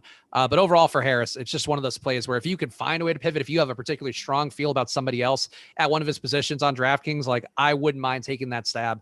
I just think Joe Harris to me is just like, I don't feel comfortable about the ownership, but maybe it's just a necessary evil of the slate with how people are going to approach these things. Yeah, but that's great. And it's good that you're cognizant of it because if you're going to play a chalky Joe Harris, you got to get different elsewhere. And by us not playing a chalky Joe Harris and playing other options, I think that kind of fixes a lot of the problems that we have with somebody that's going to be that chalky. And, you know, if he's 4,200, he goes out and gets 30, you're probably in some trouble, but there's enough other pieces. I still think at small forward, like it's not the garbage position that it normally is, especially with Kawhi on the board here, having Kawhi and his availability, having Luka Doncic that you can play at small forward on DraftKings if you want, LeBron James, Kevin Durant, like there's a lot of ceiling that exists at the position. So I'm happy to be lighter on both sites on Joe Harris and live with it. Yeah, no, I get that angle for sure. And I guess we're close enough to the halfway point of the show. And Jordan seems like he's paying attention and not doing whatever he does with a blackened camera normally. So let's do some money time now. So hit that like button, guys. Get that likes up. Those likes up as much as possible. We got 2K people in here. Help us out. Hit that like button. Really, and it genuinely does help us out here. It's not for Eric and my paydays here. We're not getting more out of it, but it helps the channel grow. It helps more people see things and helps us get more people in the mix to join you guys in chat and hopefully give some good takes. So hit that like button here. It helps us out more than you realize. But the top 5 owned updated plays on DraftKings and Fanduel, which always come straight from our ownership projections at Awesemo.com. You can get yourself at Awesemo.com/join. Updated 35 minutes ago. Number 1 on DK projects to be Kawhi Leonard at 47%. Number 2, Robert Williams at 47% as well. Number 3, Paul George, 42%. Number 4, Maxi Kleber, oh God, up to 40%.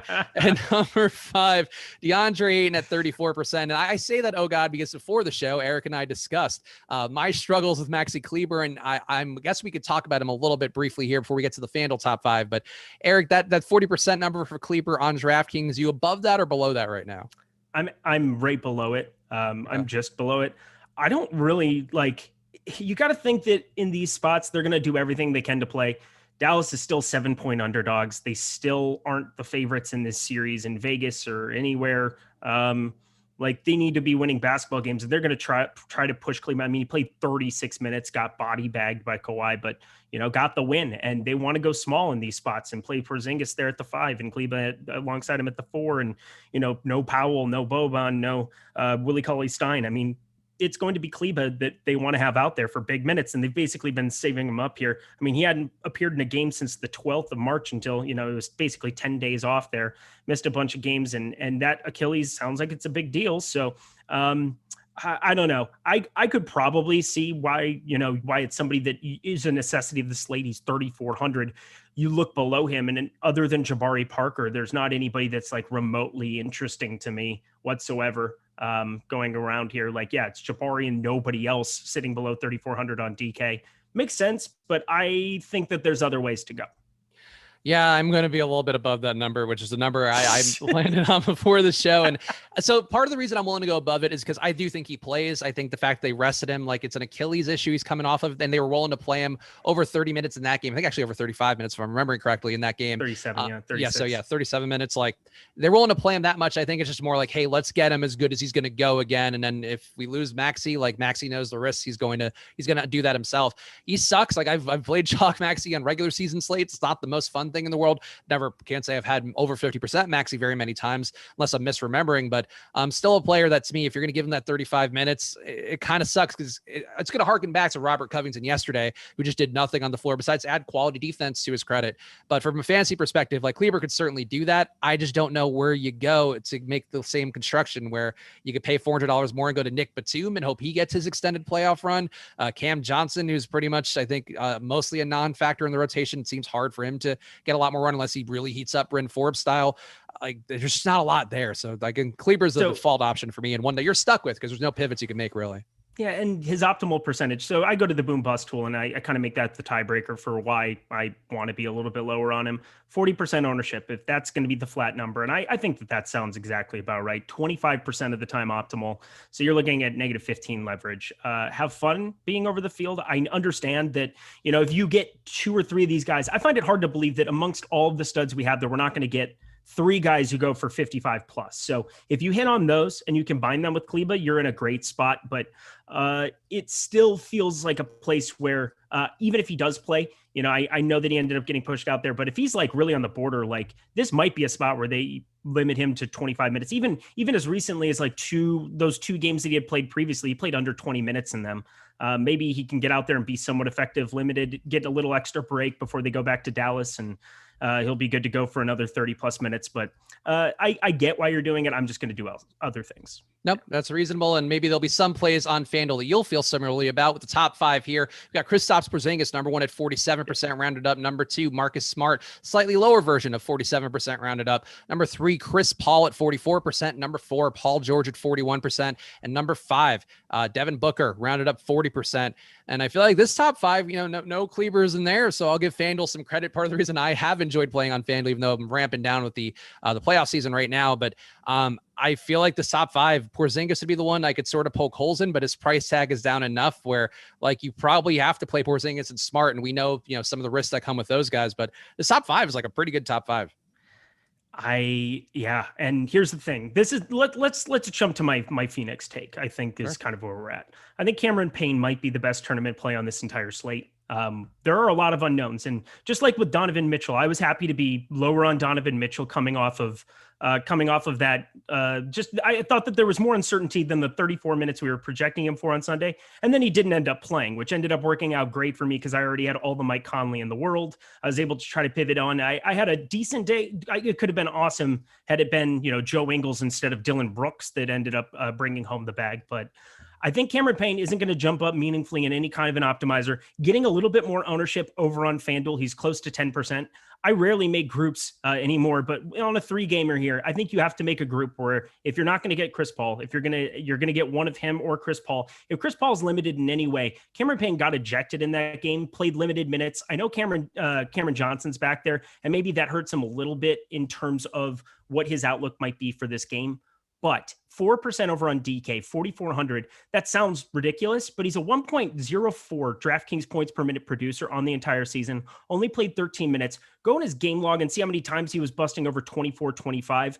I feel really good that if you get any kind of a limited Chris Paul, if he goes out in the first quarter and doesn't look right, this could be a campaign second unit fest. And if this game starts to get wonky in any direction, campaign's the main beneficiary of any kind of garbage time too. So I think you kind of double dip in that regard. And so because he's not jumping up meaningfully in an optimizer, I love getting over the field on campaign today.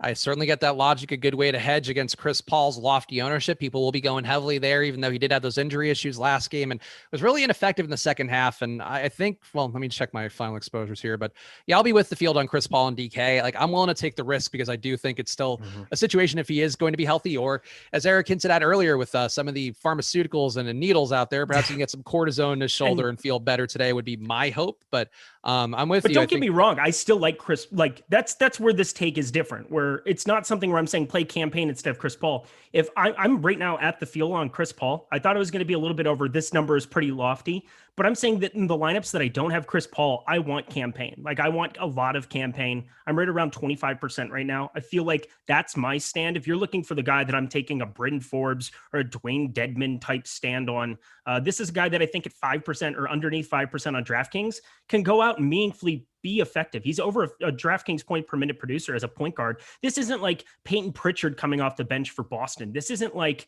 some ineffective like 0.75 guy who just needs to shoot a bunch from three. Like, campaign can get things done as long as he sees minutes. And if Chris Paul's limited, I want campaign. Your campaign's not going to be very own. So I think if you want to follow Eric here, you certainly can. And if you want to pivot directly against Eric, you play chalky Chris Paul. Maybe Javon Carter comes on instead just for the lulls. So you can see Eric lose his mind one more time. I think it would be great fun for everybody. But I agree with your take, though. Campaign, one of those plays, too, where he's not cheap enough either, where like you're not going to get some accidentally for the most part. So I think Eric's approach makes a lot of sense if you are going to hedge against Chris Paul's potential for injury. We got one super chat here real fast that I will grab. And here we go. Dean asking, Porzingis got fined $50K for violating protocols yesterday. Any risk of suspension? I didn't see that, but after LeBron just was gallivanting around and has been on the record about not wanting to divulge his vaccination history and all that, I mean, granted, these are different players, but I just feel like the NBA at this point is like, just do it. Just be smart about it. So I'm going to assume they're not going to be any issues for him, but I haven't seen anything. Eric, have you? No comment. I can't with LeBron at this point in time. LeBron just tilts me. It's like, dude, did you get vaccinated or not? I mean, I got vaccinated. Did you get vaccinated or not? Is that something that matters? Are you worried about something? Like, I don't know. That feels like a political thing. And obviously the NBA wants LeBron James on the basketball floor. They're going to do everything they can to have LeBron James on the basketball floor. LeBron James is immune to all and anything that could be negative that would go against having him on a basketball floor, because that's what people want to see. And one more super chat that we had to go through because we're talking about some other stuff. But Devin RJJ asking Kemba and Smart or Patrick Beverly and Paul George on FanDuel. The Kemba Smart one's a lot chalkier. I don't hate the idea of going to Beverly and Paul George. And I'm playing some Beverly on DraftKings is the only site I'm playing on today. But Eric, which one would you go with? I got to be lower on Beverly. I can't. He even at 7% feels like a little bit wrong. I would rather turn all of that for me into Cameron Payne, pay 300 more and go. That's kind of what I'm planning to do. Yeah. Okay. That's reasonable. So I'll go the first one. I like the chalk. I'll eat the chalk. I love chalk.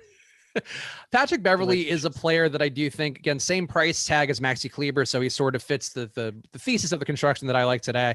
And I do think Patrick Beverley, one thing that I would say going his way, and I know people in the chat really defend Rajon Rondo like he is a family member, and I too have enjoyed the spoils of Rajon Rondo in the past, but like him playing a lot of minutes last game, I think was one of those narrative things that people could have spun to, but data-wise, that was not something you would expect when you have a healthy Reggie Jackson and a healthy Patrick Beverley. But I do think, Rondo played well last game, but it's worth pointing out if you check the popcorn machine, break down the game flow of it, like you see that the Mavericks score goes up like this the second that Rondo's on the floor in that fourth quarter.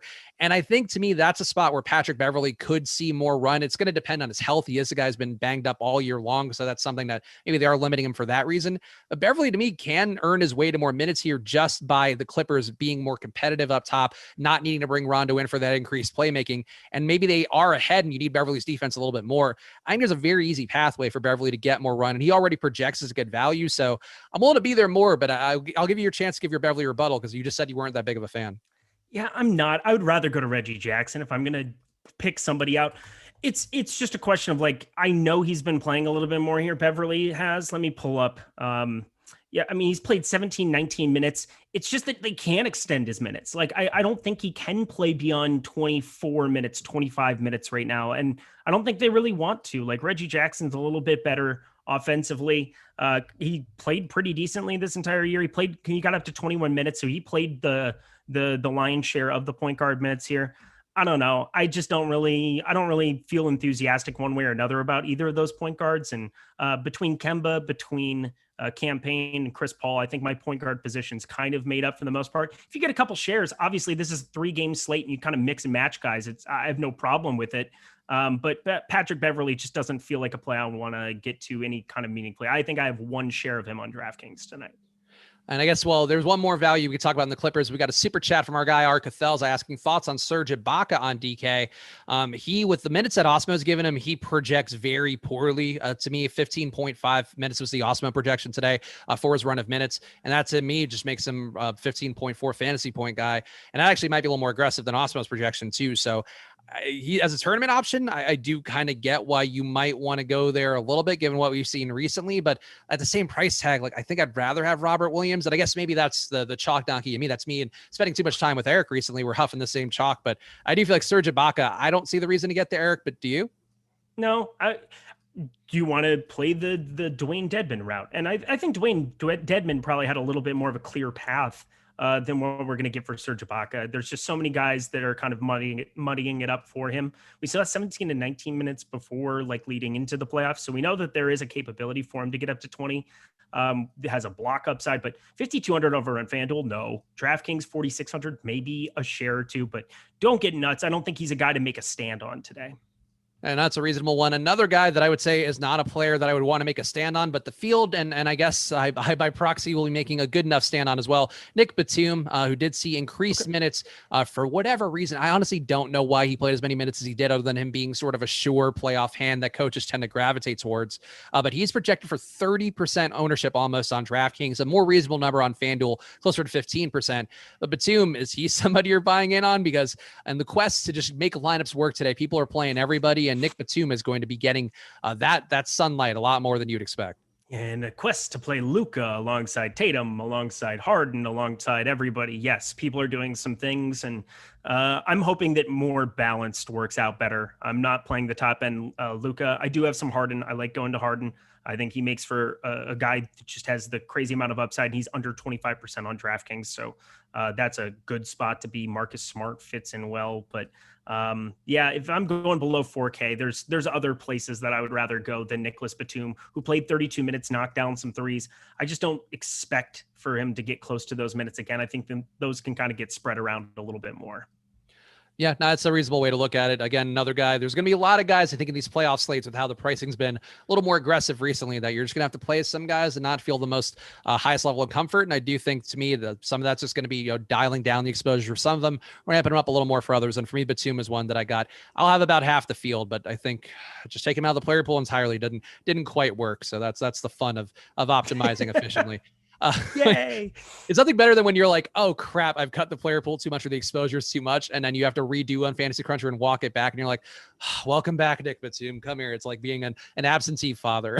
Just didn't want to be there. And now also, you're back. I guess I always get so worried that like, okay, so if we get Kleba ruled out, like where else are you going to go other than trying to find the 400 to make Nick Batum work? You could come down off Paul George or come down off Kawhi and go to more Paul George for 300 less. And a lot of your lineups are probably going to work out and fix that way. But like if Kleba doesn't end up playing, you're probably going to end up on Nick Batum is probably my guess. Is that correct? Am I correct in saying that? Well, no, I think if Kleber doesn't play, I will swap to Nicola Melli and hope that works out is my plan of attack. Wow. He was playing the backup Kleber minutes, and if he gets to 20 and has his Bryn Forbes day, Nicola Melli, that's the Bryn Forbes day that I want the most. But yeah, that's you are something, my friend. You are something. I mean, if I have the $400, like, yeah, I will upgrade to Batum. But if I don't have the money, the only guy you can go to who's going to play minutes at that position is Melli. So yeah, like I think that's the Kleber risk, by the way. If you guys are playing, I honestly think that Willie Cauley-Stein would be more likely to play extended minutes. Like Melli can come in and fill a minute here or there, but just because he showed up in game one and played a couple minutes, it's a completely different situation without Maxi Kleber on the floor. I think Powell becomes a little bit more meaningful, and Willie Cauley-Stein, they'd probably play Porzingis at the 4 some. That would be my guess. So don't get nuts, but hey, 3K is 3K. And if you're looking for the Jabari pivot at 0.5%, enjoy some Nicola Melli in your life. Yeah, and to be clear, for me, Melli is like the pivot in case of emergency because Kleber's ruled out. Okay. Like I think Kleber plays. I think everything to me seems to indicate that he would play. Like being limited in shoot around at this point for the playoffs when you're coming off an injury, but you're clearly a core part of the rotation. Like I'm not gonna worry about it too much. But that's saying if Kleber doesn't go in, just I think swap to Melli or swap to Batum if you can. But if you don't have that $400, go down to Melli and pray. Let's see. No other super chats. Nicola Melli got brought up today. I love this show. I love the playoffs. I love the playoffs so much. Kawhi Leonard chalk. Less chalky on FanDuel. You talked about Paul George a little bit, but Kawhi to me, and I think there was something interesting on the slate the other day where a lot of top players were putting way more Kawhi Leonard than you'd expect just because the price tag is sort of bafflingly low for a guy who's going to get there if there's a blowout probably, or you're more likely not going to get there, be an initiator if there's a blowout. And also if the game is close, he's still going to be out there playing X amount of minutes, contributing in every category. I do think it's a day for me with that going heavy. Kawhi Leonard still looks good. I don't know that I want to be like 90% on Kawhi, but I do think you can make that case just because this price tag on him is not, it's not onerous in any way on DraftKings. On FanDuel, a little bit of a different story. But tell me your thoughts on Kawhi relative to being one of the chalkiest plays on the slate that I think still looks really appealing. Play him and pass half the lineups. I think that's my game plan for Kawhi Leonard. I don't know what they're doing. 8,300 is a wrong number. It's a wrong, bad number. I don't know really what else to say about it. When you're going to see him start to play 40 plus minutes. This tag is a regular season game where he'd be limited to like 30, 33. I've said it multiple times for the last couple of months that the Clippers just coasted for the last 3 months, basically this entire season. They knew that they were good enough. They brought Luke Kennard in to do random things on certain days. Terrence Mann was meaningful in the rotation. They had so many guys who could just get W's and they could just rack them up. And, they were alternating Paul George and Kawhi Leonard. They were both hurt. Then they're flying into Toronto. So many weird things happened with the Clippers this season, and they still are, one of the top seeds in the playoffs. So I love going to Kawhi Leonard here. 8,300. This is 1,500 too low, probably. He's right around a 10K player come playoff time here. Same thing with Paul George. I have no problem playing both of them in the same lineups. No problem getting to 3 or 4 Clippers. They just are underpriced for what these top end guys are going to be getting for a role. I guess the one person that we haven't talked about that I am over the field and I think makes a really good tournament play, 7.6% of Vika Zubats. He played 19 minutes. And if you're going to see Kleber get ruled out at all, immediately make sure that you get more Zubats as well, because you're looking at Powell and Cauley-Stein being 2 guys that I would expect to be more of the beneficiaries. You said Melli, I'll go with the other 2. And if they end up out on the floor for a little extra run, I think Zubats gets to around 24, 26 minutes and his current ownership, 7.6%. I'd want to be well over the field on that. I do have 25% of Zubats today, which I also don't love. But, no, I love it. I think he's another one of those guys you can put in the bucket of, I would rather find the extra 1,000, go more quote unquote balanced, having more Kawhi, Paul George, Jason Tatum than Luka Doncic or some of the other guys. And I feel much more secure going to them than a 3,800 Nicholas Batum or than a 3,400 or whatever Patrick Beverley's tag is, or a 3K Jabari Parker. It just feels like I'm getting a little bit more upside in that 4K range.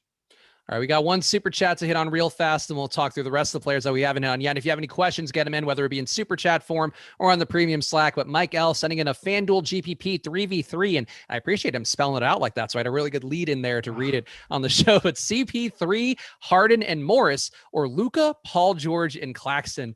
Man, there aren't a lot of configurations where I do feel like Claxton looks pretty good, but if you get to Luka and Paul George and Claxton, that is kind of intriguing to me more than going to Morris. I like CP3, Harden, Morris. I'll do that one for sure. Again, Clippers can go small, but I'm saying that in the event that Kleba gets ruled out, that definitely is a big plus for Ivica Zubac. And I think I'll find a way to late swap into more of that if that ends up being the case. If Kleba ends up being ruled in, I think that, yeah, the Clippers are probably going to go a little bit smaller. So I'm still going to be over the field on Zubac either way, but I want to be well over the field if we get that news that Kleba's out. Let's talk about Robert Williams, who's got a premium Slack from Kylo Whiskey. We talked about him earlier in the show, vis-a-vis Tristan Thompson and that starting situation. We do know that Thompson's starting now, I think, before we started talking about it earlier. And I'm still okay with Robert Williams. Like, I don't think we've actually gotten a minutes update, so I think our data team is comfortable. Yeah, we haven't got a data update. So they had him projected for just shy of 24 minutes, and Thompson as well projected for just shy of 24 minutes. At those numbers, like, I'm comfortable getting to Williams. I do think, again, expecting that 9-block upside. I don't think he's a 45 fantasy point guy, though. Bless his heart. I hope he is today, because I'll be above the field by a little bit. But I do think that in this spot, like, his price tag works really well, different construction. So that to me is a lot to go to Robert Williams. But Tristan Thompson does lurk as a pivot, Eric. So how are you handling these two big men? You play a little bit of both and not try to freak out too much about it. Like, Robert Williams doesn't feel like he's going to be a little bit overowned, I think, at this point in time. Like, I really like him. I think he provides some savings at 4,600. I do like this 4K range. I mean, do we still have 47% for him over on DraftKings, correct? Like, that hasn't changed yet. Am I looking at that correctly? Yes, I think it was still 47% the last. Yeah, so it hasn't changed. I'm expecting that to be a little bit lower. I mean, I have him capped right now at 33%. I don't think that he's going to be a make or break part of my slate at this point in time. But I think it makes some sense to get to a little bit more Tristan. If he plays 26 minutes and we don't know how that toe is, and that can be the same kind of thing we're talking about with Chris Paul, where if you make the right guess, if you can get to some Tristan Thompson playing 30 minutes, you're in a great spot. So I don't completely hate it, but I don't think a lack of Tristan Thompson is going to be something that really takes me away from winning this slate. I've got 4% right now over on DraftKings. Maybe in my next run here, my final run, I get to a little bit more, but doubtful.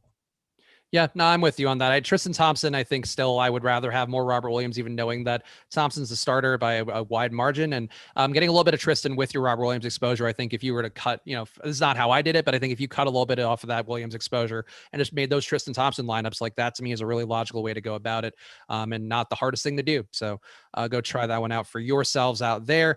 Let's see. No other good questions in chat. This guy, though, with his soapboxing about Four score and 7 years ago, my forefathers of basketball did live in a nation where I don't freaking know. Like, more power to people and, their passion for DFS and all that. But at a certain point, like, you had your one win. This guy was talking about his one win like a year ago and how it's, I guess, not doing as much winning lately. Like, don't just come in and be mad at everybody. I just don't get it. I just enjoy life, everybody out there. It's summertime. I find it's such a juxtaposition too, because some people like want to see my DFS results, and I'm happy to provide them for you. But then it's like, I can't believe you're posting your wins. You're such a loser. You're such an idiot. It's you can't win. Some people you're just not going to win with. And, this is something too where, congratulations. I'm so glad you have a big hit. That is not going to do anything for you today. It's going to do 0% for you today. No, I agree. And look, I think too, the other thing is just in general, and it's something I would say for everybody out there. Like, we saw yesterday a slate where, and I think to Josh and Lofty's credit, they actually did talk about Dwayne Dedmon at some length, but more in hey, this is going to happen. I think Josh said at some point in the series, it's going to happen where Dwayne Dedmon could very possibly be in a winning lineup. And it happened to happen on that same show. But if you're viewing DFS as anything more binary than that, like, you're just approaching it, I think, the incorrect way for the most part, where especially with how, light the industry is right now, like, there is a reason why these like sub 10% plays are winning, because they're not good plays on their face, and people are just putting them in lineups because it works with other things. Like the one that won on DraftKings yesterday, like, that was just a configuration that got that person a Damian Lillard to Jokic and to Giannis, I think was the big three in that one.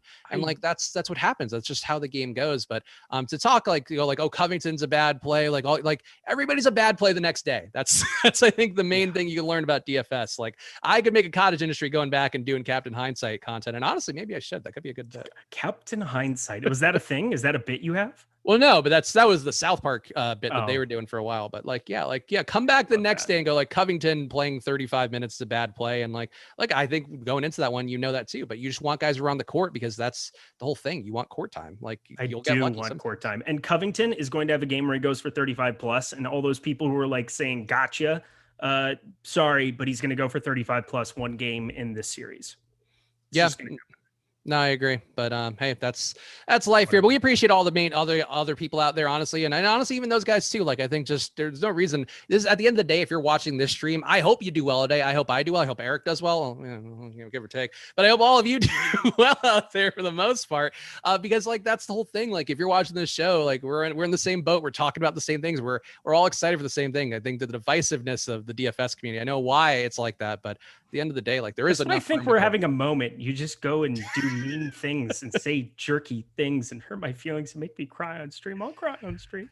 Is there anybody else, Eric, speaking of things that might make you cry, anybody else that we haven't talked on that you are playing today that for some reason has escaped our grasp throughout the course of this 55 minutes or so? No, Christopher Spags. I think I've said everybody. Thank you very much.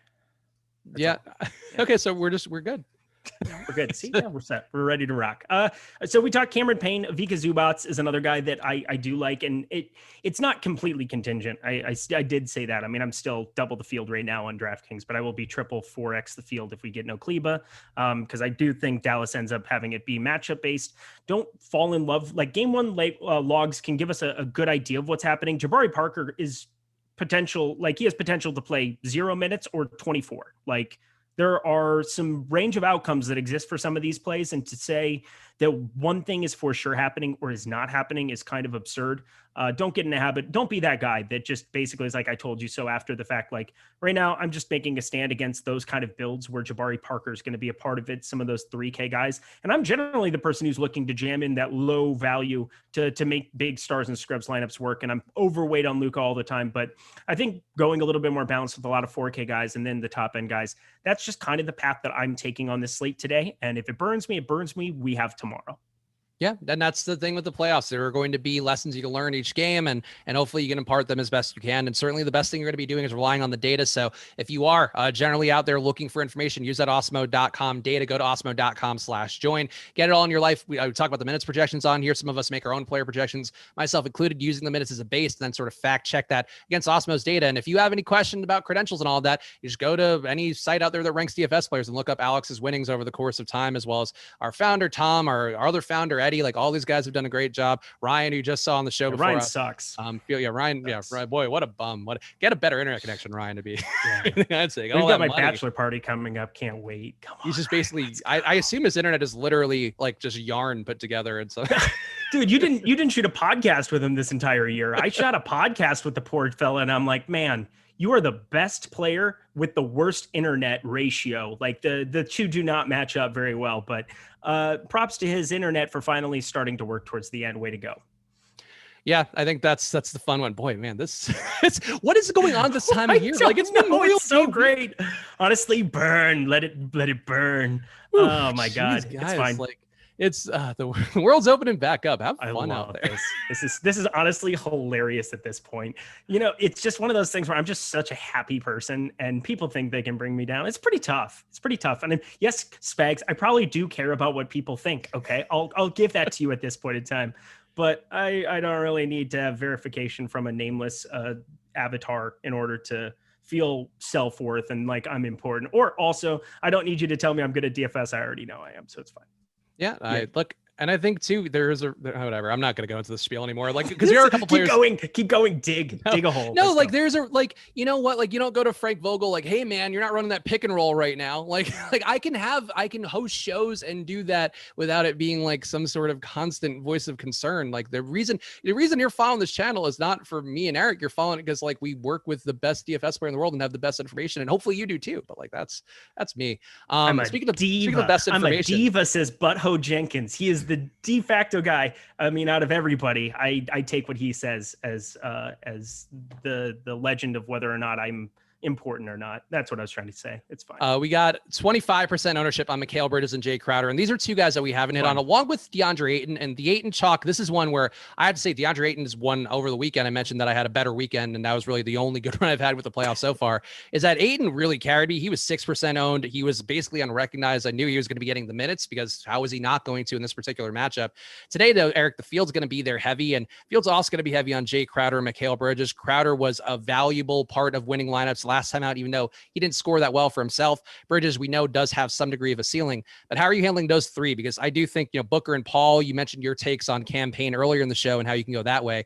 But, with Bridges, Crowder, Johnson, these are guys that people could still swap to. So, Bridges, Crowder, and Ayton, they could still swap to. So any thoughts on these guys before we close it out?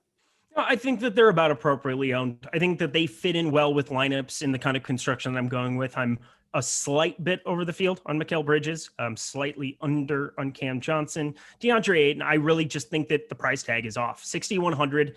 The Lakers are playing big. They're going to have Anthony Davis, Andre Drummond. If they decide to bring Montrezl Harrell, if they go Marcus All, whomever else, it's going to be a spot where he's getting extended run. The Saric time, where Saric was playing 20 plus minutes in the regular season, those days are over. It is DeAndre Ayton season. Yep, I would agree, especially in this particular matchup. Like maybe there are some worlds where they go against a smaller team that they're really feel like the Western Conference. There might be more configurations that lead to more Ayton time than less. But in those times, go more to Sarge. But in this spot against Ayton, unless he gets into some of that foul trouble that we've seen a few times recently for other players that have sabotaged days, Ayton to me feels like a pretty secure play to get to, whether he has a ceiling or not to win.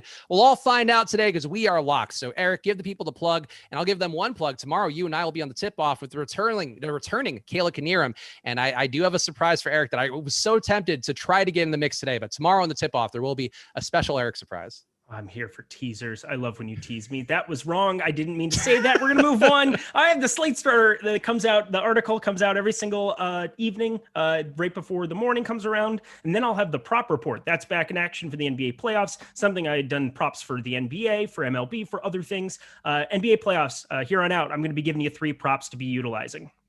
There you go. So and Eric does great content, regardless of what YouTube chatters will point to about he and I. Eric has done a fantastic job, and I could say that because I have to hear this man's bets every day on the tip-off and vice versa. And some of those under bets I've been hitting on the tip-off feel like deserve more credit as well. Follow at Eric Lindquist, follow at Chris Spags, follow at Awesemo_com. And hey, enjoy tonight's slate, guys. It was a lot of fun out there. Play on No House Advantage as well today. I think they got pretty close to filling that tournament, but some days that is not the case, and that is an important part of winning DFS money over the course of time. Something that people won't tell you is that just playing on sites that have some bits of overlay, that have less increased competition, going to be a big asset for you. So use that promo code Awesemo as well over at No House Advantage for that $20 instant match deposit bonus. We appreciate you guys for watching, so hit that like button and subscribe before you go. We'll see you guys again soon. Enjoy your nights. Good luck.